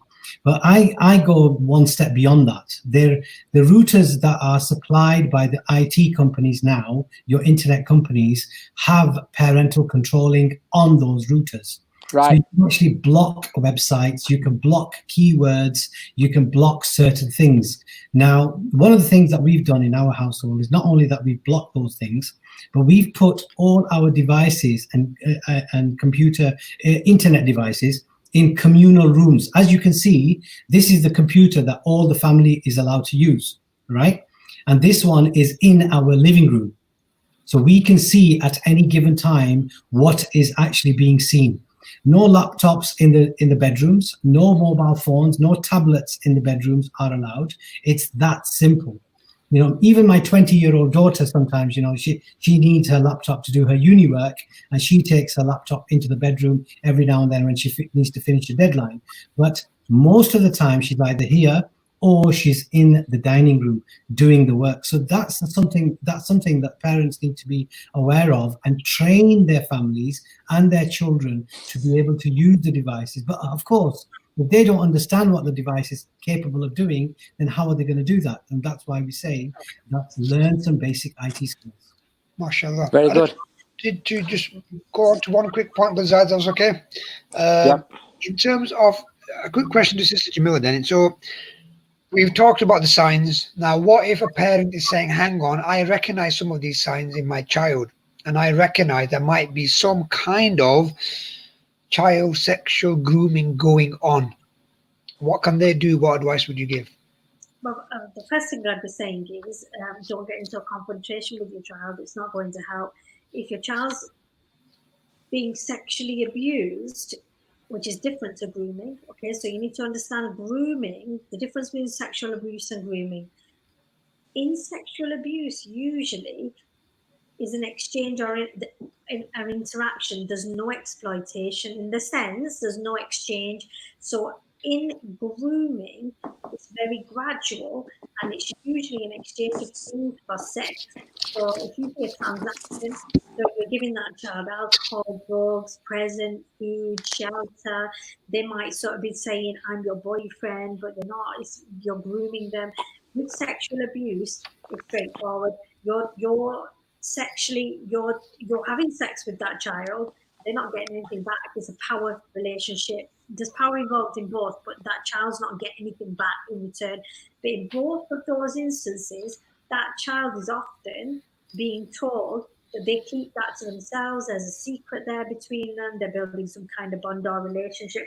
So the one thing you don't want to do is get into a confrontation with your child. What you need to do is build bonds, build relationships, and hear their story. You need to build confidence with them and get them to trust you so that you can help support them, because you've got to remember, this is not about you, this is about them. They're the victim here. You're not the victim, they're the child, you're the adult. And as difficult as it is for you, you need to maintain being the adult and being supportive in that kind of situation. And then you should turn to support services to support you so you can support your child, because you're not going to be able to do this on your own. And that's the thing to do. Unless you know who it is, Yeah. if you do, you shouldn't directly challenge them. What you need to do is, if you know who the perpetrator is, you need to keep your child safe from them. You need to avoid those people, avoid those settings. If it's a crime that's been committed, you need to report it. Often, you will know who it is that's committed that crime. And that's going to be a really difficult circumstance or a difficult situation for you to deal with. And is it not true that some of the stats do say, some of the research or said that, you know, in a lot of cases, the perpetrator is someone that the victim will know, and it's usually a lot of the time it can be like a friend or a family member. Yes, so it's as high as 75%, and that's Yeah, it is. That's why I say, if you find out, the chances are, if it's your child, they're not going to tell you for a long time, because they're likely to have been groomed or abused for a long time, and the perpetrator will know your family really well, so they'll have known how to groom your child.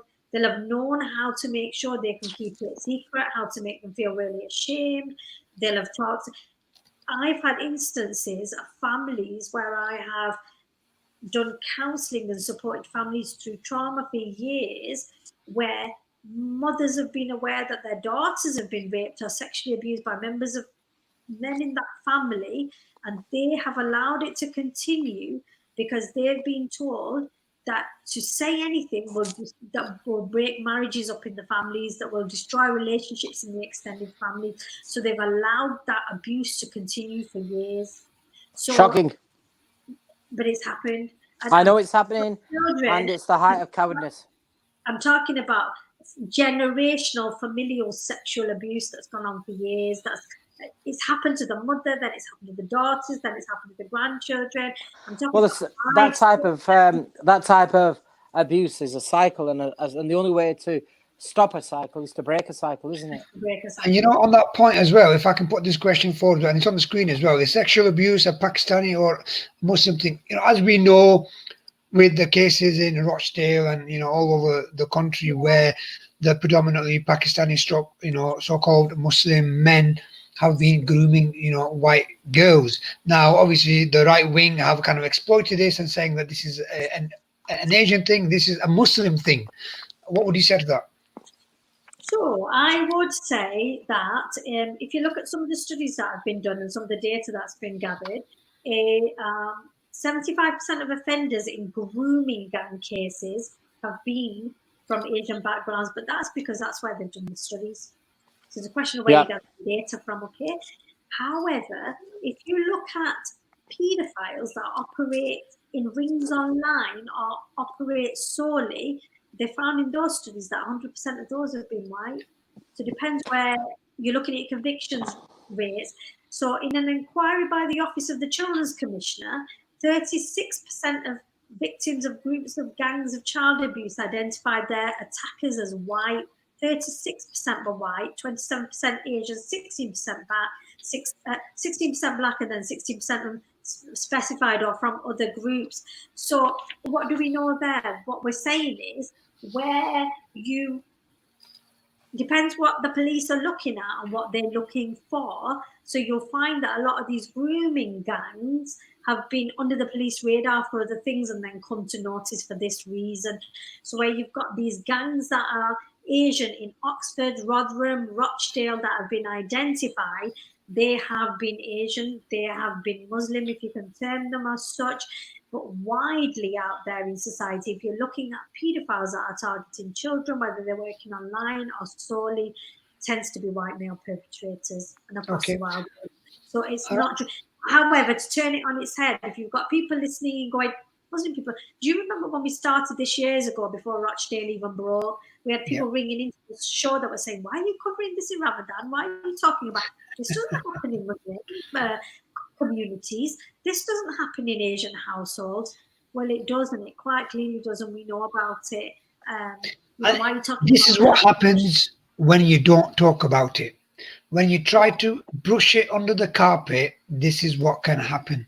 And I think the reality is, as Sister Jamilla knows, and Brother Zaid knows, Brother Naseem knows, is that, you know, it is important to talk about these issues year in, year out, to get the message out there, to educate ourselves, to raise the awareness, and to make sure, like Sister Jamila said that, I remember we had this conversation. She said, don't you think we should talk about sexual grooming? And we thought, well, you know, should we talk about it? And look at it now.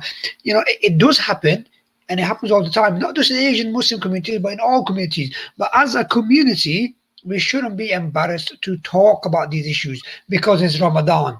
You know, does Ramadan do all the crime stop? In Ramadan, do the sexual abuse stop? In Ramadan, do all the drugs and alcohol abuse stop? No, it continues. So the point is this, whether it's Ramadan, whether it's Laylatul Qadr, or whether it's any other day, when it comes to safeguarding children, safeguarding adults, when it comes to safeguarding our community, safeguarding everyone, it needs to be talked about, okay? And I just wanted to bring Brother Naseem in, if he's still there, inshallah. Is, you know, just yes, he's there. He just likes to hide on the. I just wanted to kind of ask you, you know, from, you know, this question. I know we know the answer, but I just wanted you to kind of, you know, say was the likes of Tommy Robinson and all the right wings. You know, they make this into like a Muslim Islamic things. You know, what they do, and he kind of used some words of the Quran that, you know, to justify, you know, the grooming because they're non-Muslims. You know, from an Islamic point of view, can we say in any way, shape or form that the action of self-grooming of these white girls or anyone can in any way be Islamic? Okay, so first of all, we need to understand what is Islam. Islam is the system that the Creator sent to the creation in order to find peace and tranquility. Then we need to understand what is Muslim. A Muslim is a verb, it's a doing word, Muslim, the one who follows the system of Islam, adheres to the system of Islam, believer of Islam, a believer in Islam, follower of the system of Islam. So if you look at that, so basically it's something that you do, and all the constraints and all the governance and all the code of conduct is conducted and given to us by the Creator. So when you have that understanding, then we also understand from the life of Rasulullah and from the verses in the Quran, when there is an act done outside of Islam, there are major things that take us outside of the fold of Islam. Even though we can claim my name is Abdullah and my name is Muhammad and my name is Yusuf, it doesn't make us Muslim if we are behaving outside of the limits and the boundaries that Allah subhanahu wa ta'ala has set. In fact, Allah says clearly in the Quran that, and indeed you have transgressed.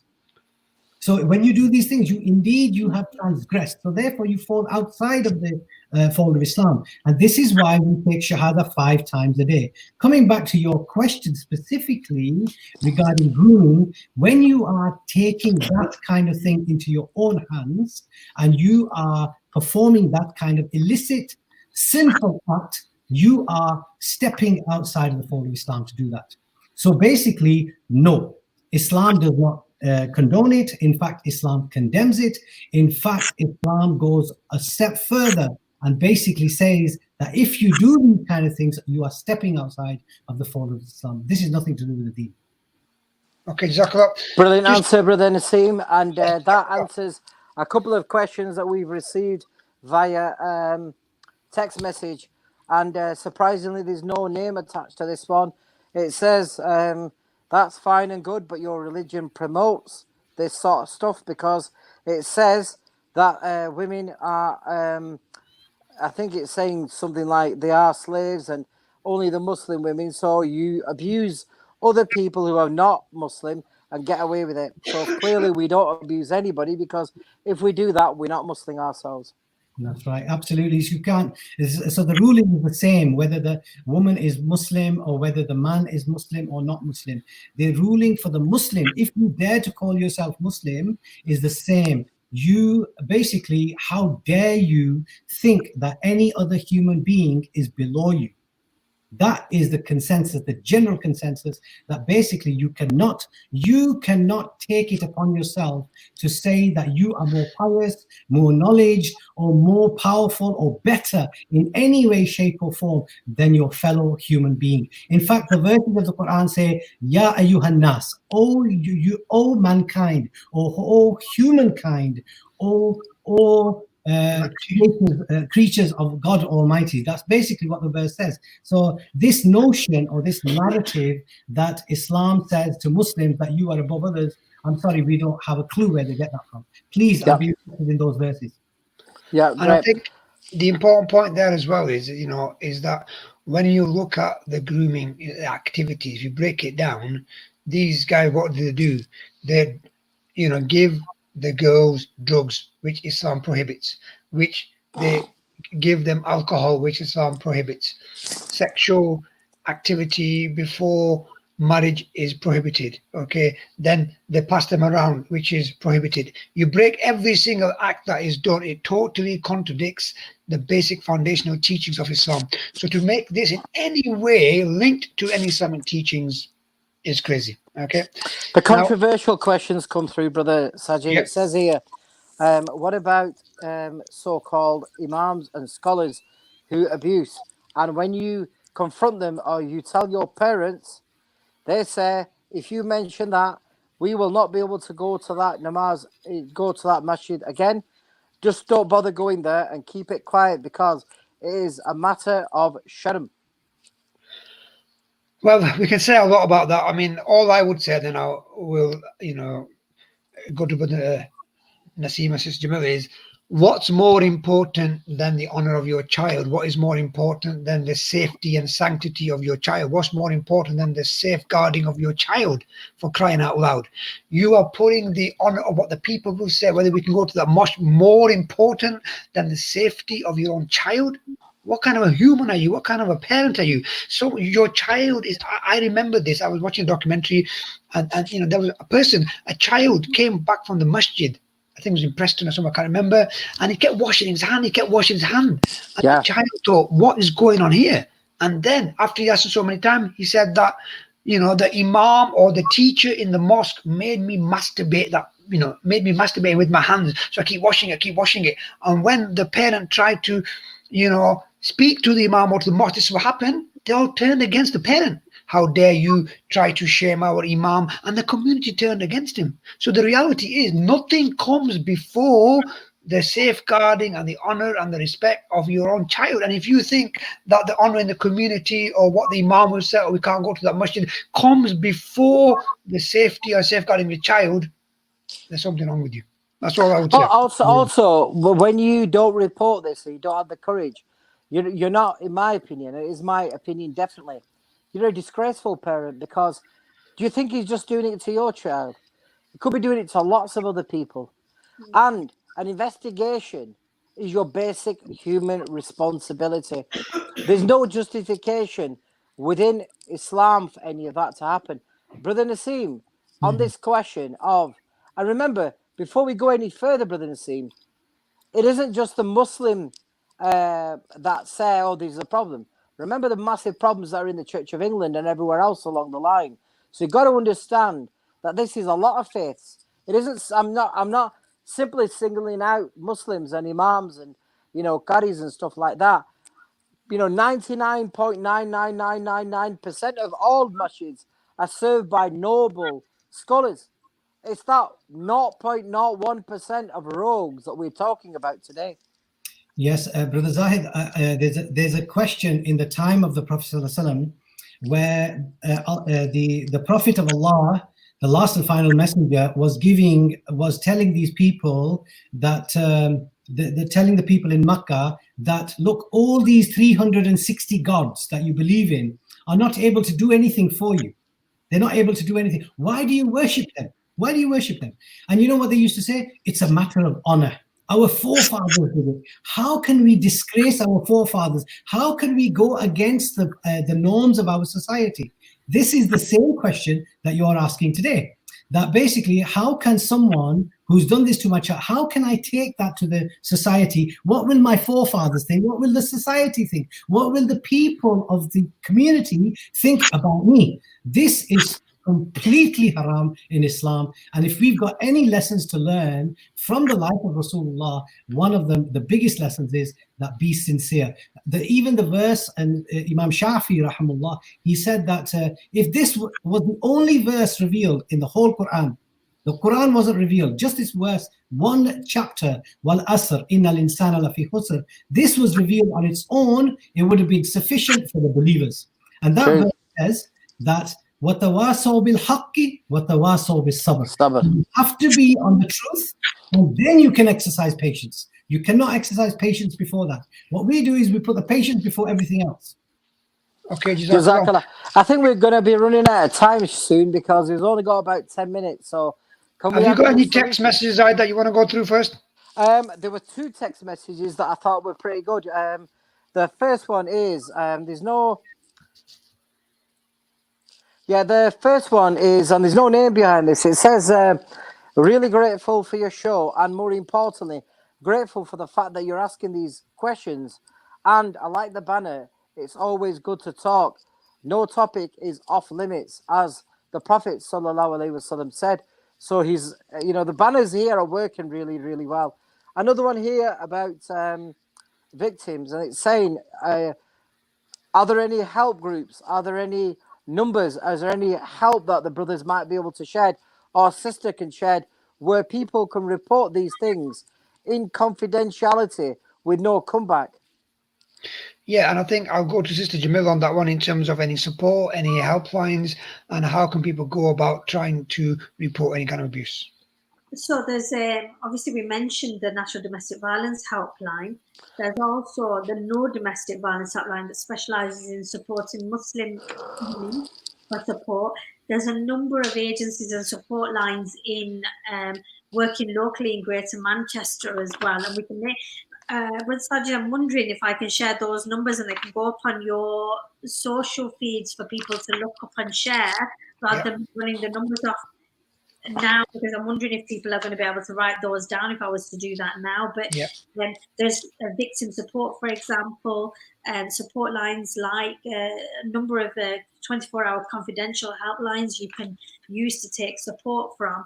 But if I can share those and you can get them up and people can reference them. I can put them on my Facebook page. I can put them on the Revival Facebook page and also the revival.co.uk as well, inshallah, and also the Let's Talk Show page as well. Okay.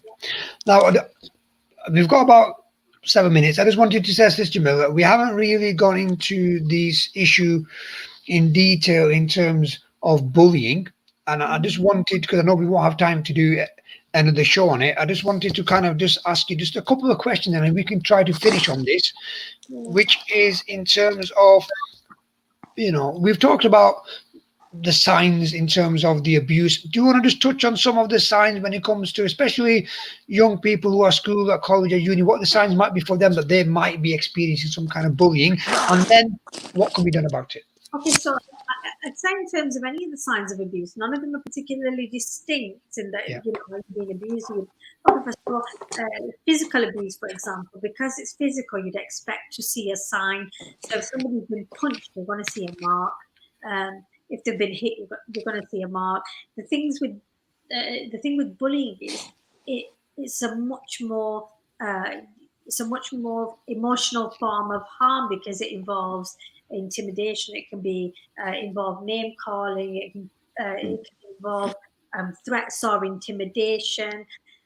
Whether that's you've got to accept now that we've got a lot of group trolling going on online. We've got a lot of cyberbullying going on. A lot of it's anonymous, and that's affecting young people's mental health.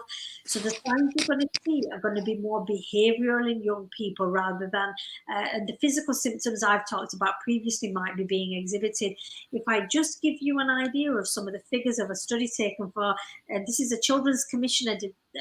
These are stats from the Children's Commissioner's report in 2019. So this is really recent data of a survey done of between 12 and 20-year-olds. So a fifth of young people have been bullied in the UK, and we think those stats are pretty low, really.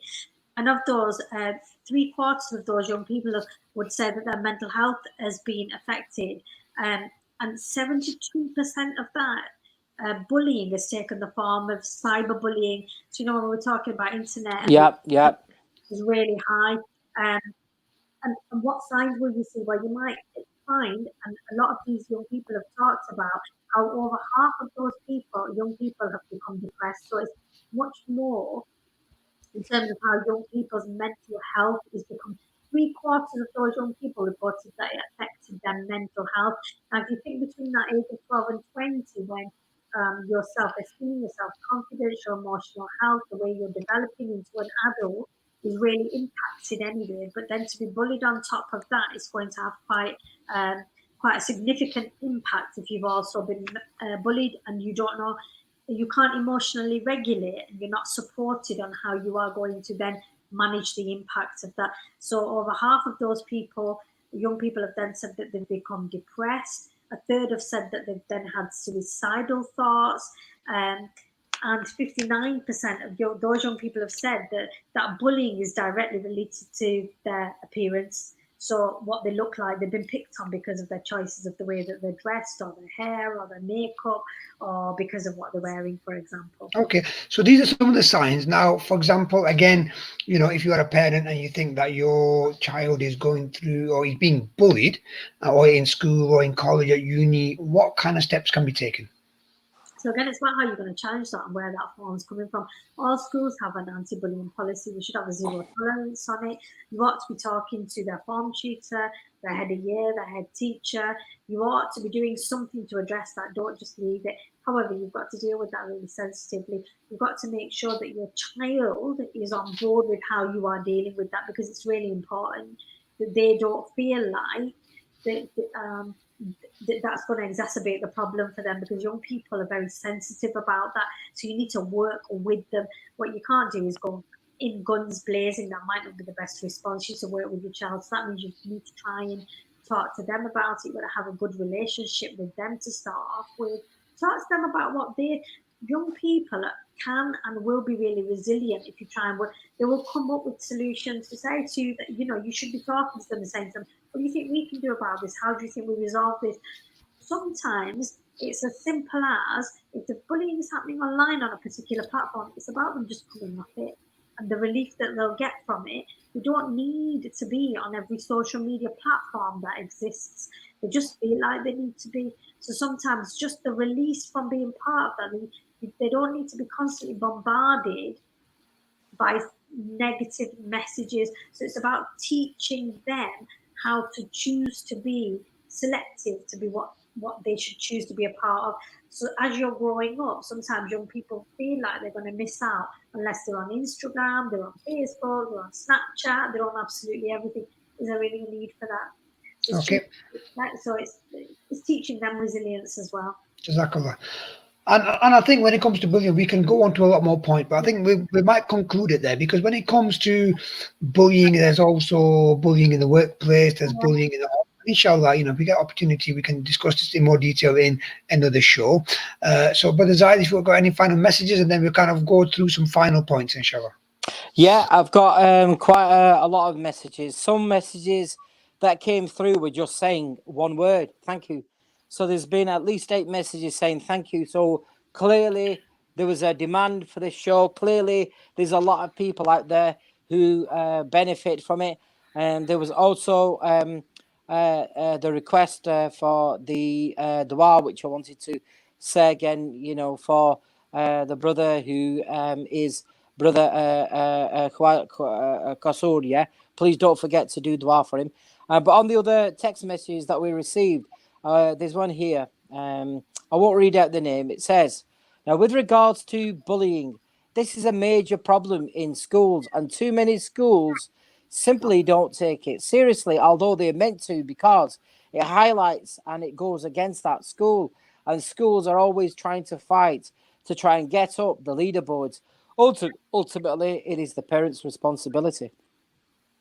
Another one here, Brother Zaid, in terms of the legal position on bullying, what is the view?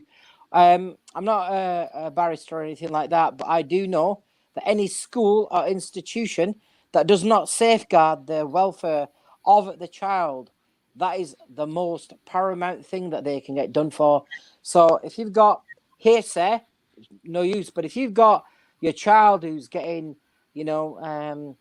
abuse, and more importantly, bullying, and you can prove it, whether that's a school teacher, whether that's a pupil, that is that's a legal consequence behind that. So it should be reported. But I would say if you're going to report anything, it has to be reported with documentation, proof, so that if you don't hear anything, you can sell up. I reported it. Here's my crime number. I want to know what's happening, because then it will get treated seriously. The other stuff that came through was about the there's a couple of things here, and one of them says, Brother Naseem's explanations are excellent. He needs to speak up more. Brother Naseem always speaks up. When we have a scholar, that is the whole point of having a scholar. Brother Naseem will always add to the radio whenever he can. And just one more text message here. It says here, the issue of domestic violence cannot be underestimated. However, at the same time, communication can also never be underestimated. Even rivals can sit down and talk. Try talking in a neutral venue. Yep, good idea. Okay, before we wrap it up, Brother Naseem, any final words?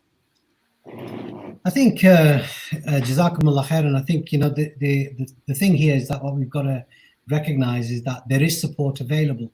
There's a lot of people. I mean, there's lots of organizations out there. There's Sharia councils. There's individual organizations that deal specifically with these areas, and they are trained and they are specialists in it. It's good to talk. You need to reach out. I mean, there are some people who say that we find it very difficult to contact people. We don't know what to say. There's language barriers. We don't know what to do, etc. What we can say is, look, just pick up the phone.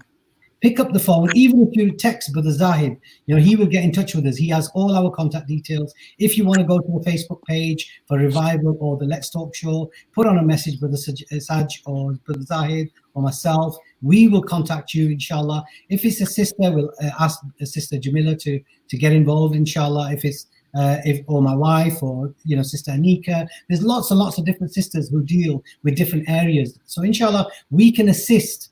We can definitely assist, and it's definitely something. We're not here to try and split up your families or anything like that. In fact, it's quite the opposite. So inshallah, we will try and consolidate wherever we can and provide you the support that you actually need, rather than just support that is only available. So we will try and tailor that support specifically for your needs, inshallah. Yeah. Sister Jamilla, yeah. Sorry, go on. If you want to sum up any final points, Sister Jamilla. My final points would just be around some of the things we've touched on tonight are around we always have choices. We make choices about how we behave towards other people. And that is a question of your own will. Whether you're somebody who makes a poor choice or a good choice, that's entirely up to you. However, we always have the ability to change a path if we're making a poor choice. And there's no better month than this month to make a decision to follow a good path and to make a good choice. And what I'd say is that there is an abundance of support out there to help you do that. And for those who need support because they can't deal with trauma in their life on their own, there is also an abundance of support out there. Please reach out and ask for it, because there are more than enough of us that are willing to help and support you and to help you through your times of troubles.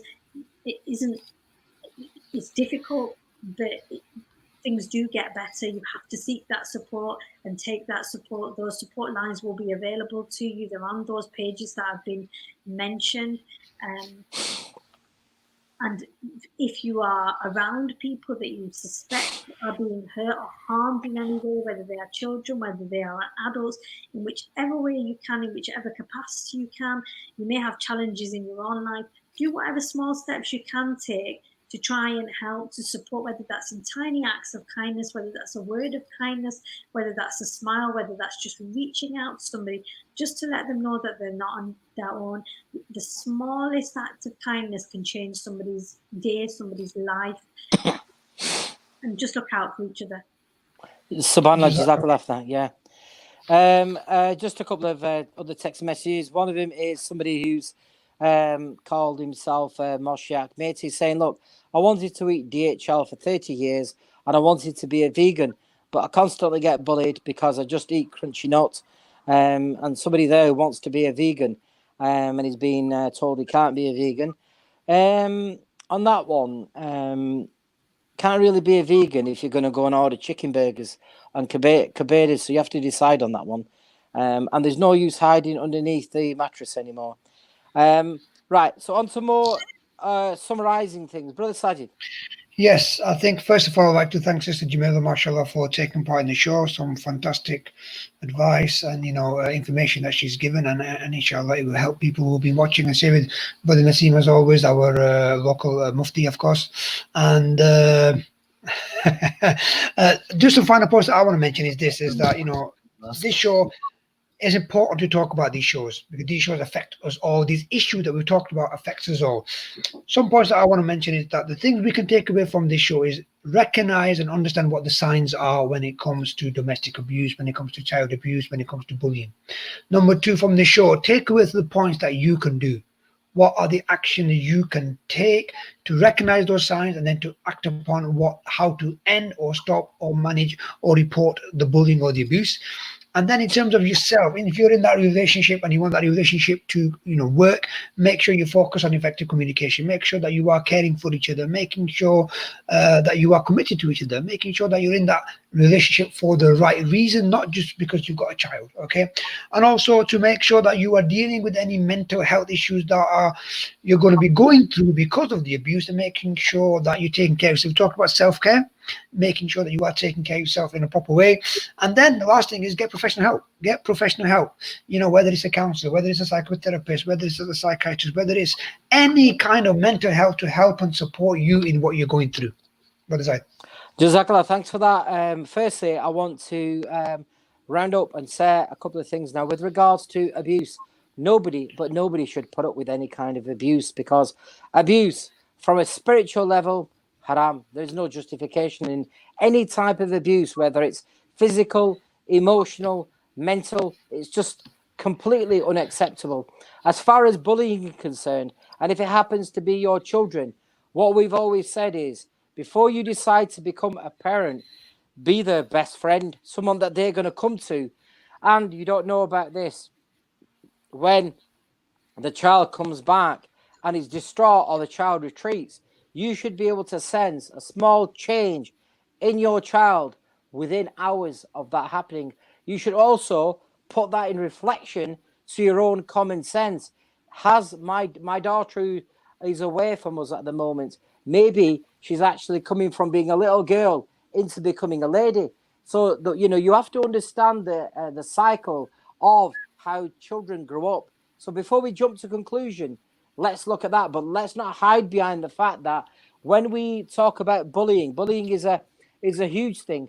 Your child shouldn't be a bully. They shouldn't be proud to be a bully. And if there's any type of bullying that goes on, it needs to be taken seriously. It needs to be documented, and your child needs to be quizzed. Okay, so what happened?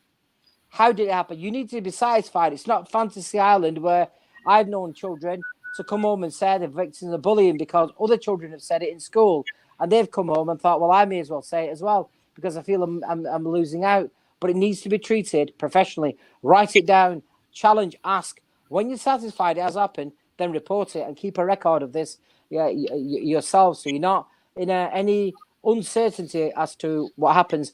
With regards to domestic violence, remember this: the second you pick up the phone, dial 999, that is a crime now being reported. You cannot then say, actually, I didn't mean it, it's a mistake. The police will come and they will make an arrest, and then it will go to the courts. And you can turn around and say afterwards, look, well, you know what? We've sorted it out, but the prosecution won't agree with that. They'll say that the actual offence has been committed. So to avoid that, think before you shout domestic violence. Try to work it out. And there is no justification of domestic violence within Islam. The brother that sent this over about, the steps, utter nonsense and garbage. You've made it up yourself. You've become a mental mufti, and there's no reason for that one. And the sister who said, sister, you were right to raise it. I hope we answered it. Brother Naseem answered it very quick, very concisely. If that brother has somehow decided he is the mental mufti, then he can send us he can shut me up for a starter. He can send me the quotes. He can send me the proof. And I'm sure that we can then analyze that because it doesn't exist. Now, the last thing I'm going to say is that I want to personally, and on behalf of Brother Naseem and Brother Sajid, thank Sister Jamilla, because she's come across as usual with her facts. She's told people the real, nitty-gritty as to what's going on there. Sister Jamilla, as always, we are, grateful for your knowledge.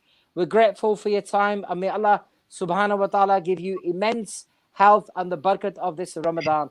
Thank you very, very much for your time. My honor and my pleasure. See you again, brother. Thank you. Inshallah. I'm just gonna round up by just saying this as well.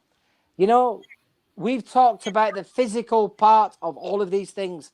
We've talked about the professional help, what Brother Sajid's talked about. I'm going to end on this. All knowledge, all prophetic ways are the best ways. If you dare to call yourself a Muslim, turn to Allah subhanahu wa ta'ala, pray together, stay together. Let's see if that bit's working first. Before we become the mufti who could analyze the Quran and pick a verse out and then copy and paste it to suit ourselves, are we praying together? That is the way to actually get to any solution in your house. As a family unit, are you together? People are, and Brother Naseem made an exceptional point, hiding away in their bedrooms with laptops. You wouldn't dream of saying, son, how old are you? 16. Can you drive? No. Well, here's your car keys. Go to the M60 and come back again. You wouldn't put them in that peril, but yet we give them laptops, iPads. Go and sit in your bedroom. You have to marshal these. With parenting comes responsibility. So it's a really, really excellent topic Brother Sajid brought up, and we've had lots and lots of people who've sent in. What I will say is, for anybody out there who has any issues, whether it to be abuse, bullying, mental health, any of these things, contact us. We do not charge. It is fi sabilillah. We do not say our call rate is this, or we're going to charge that. We're not interested in that. What we're interested in is trying to keep your family together. That Brother Naseem said, we're interested in trying to help you and get you professional advice. Where you are wrong, we can't make it right. What we can do is put you on the path of the righteous. Put you on the path so we can avoid all of these things. I want to say a big salam out to Jeffrey Man, Samyan, and also the people who've been listening to the show tonight. I want to say to Matey Moshak, you know, this dal eating, all that you're doing is a waste of time.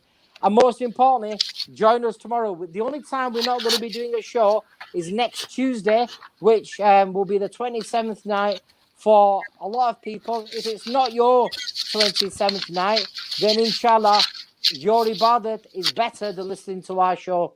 But for those brothers and sisters who are listening to watching our shows, do us a favor, subscribe to our channel like this. The only reason why we do it is it encourages other people. You know, they say, okay, we'll pass it on.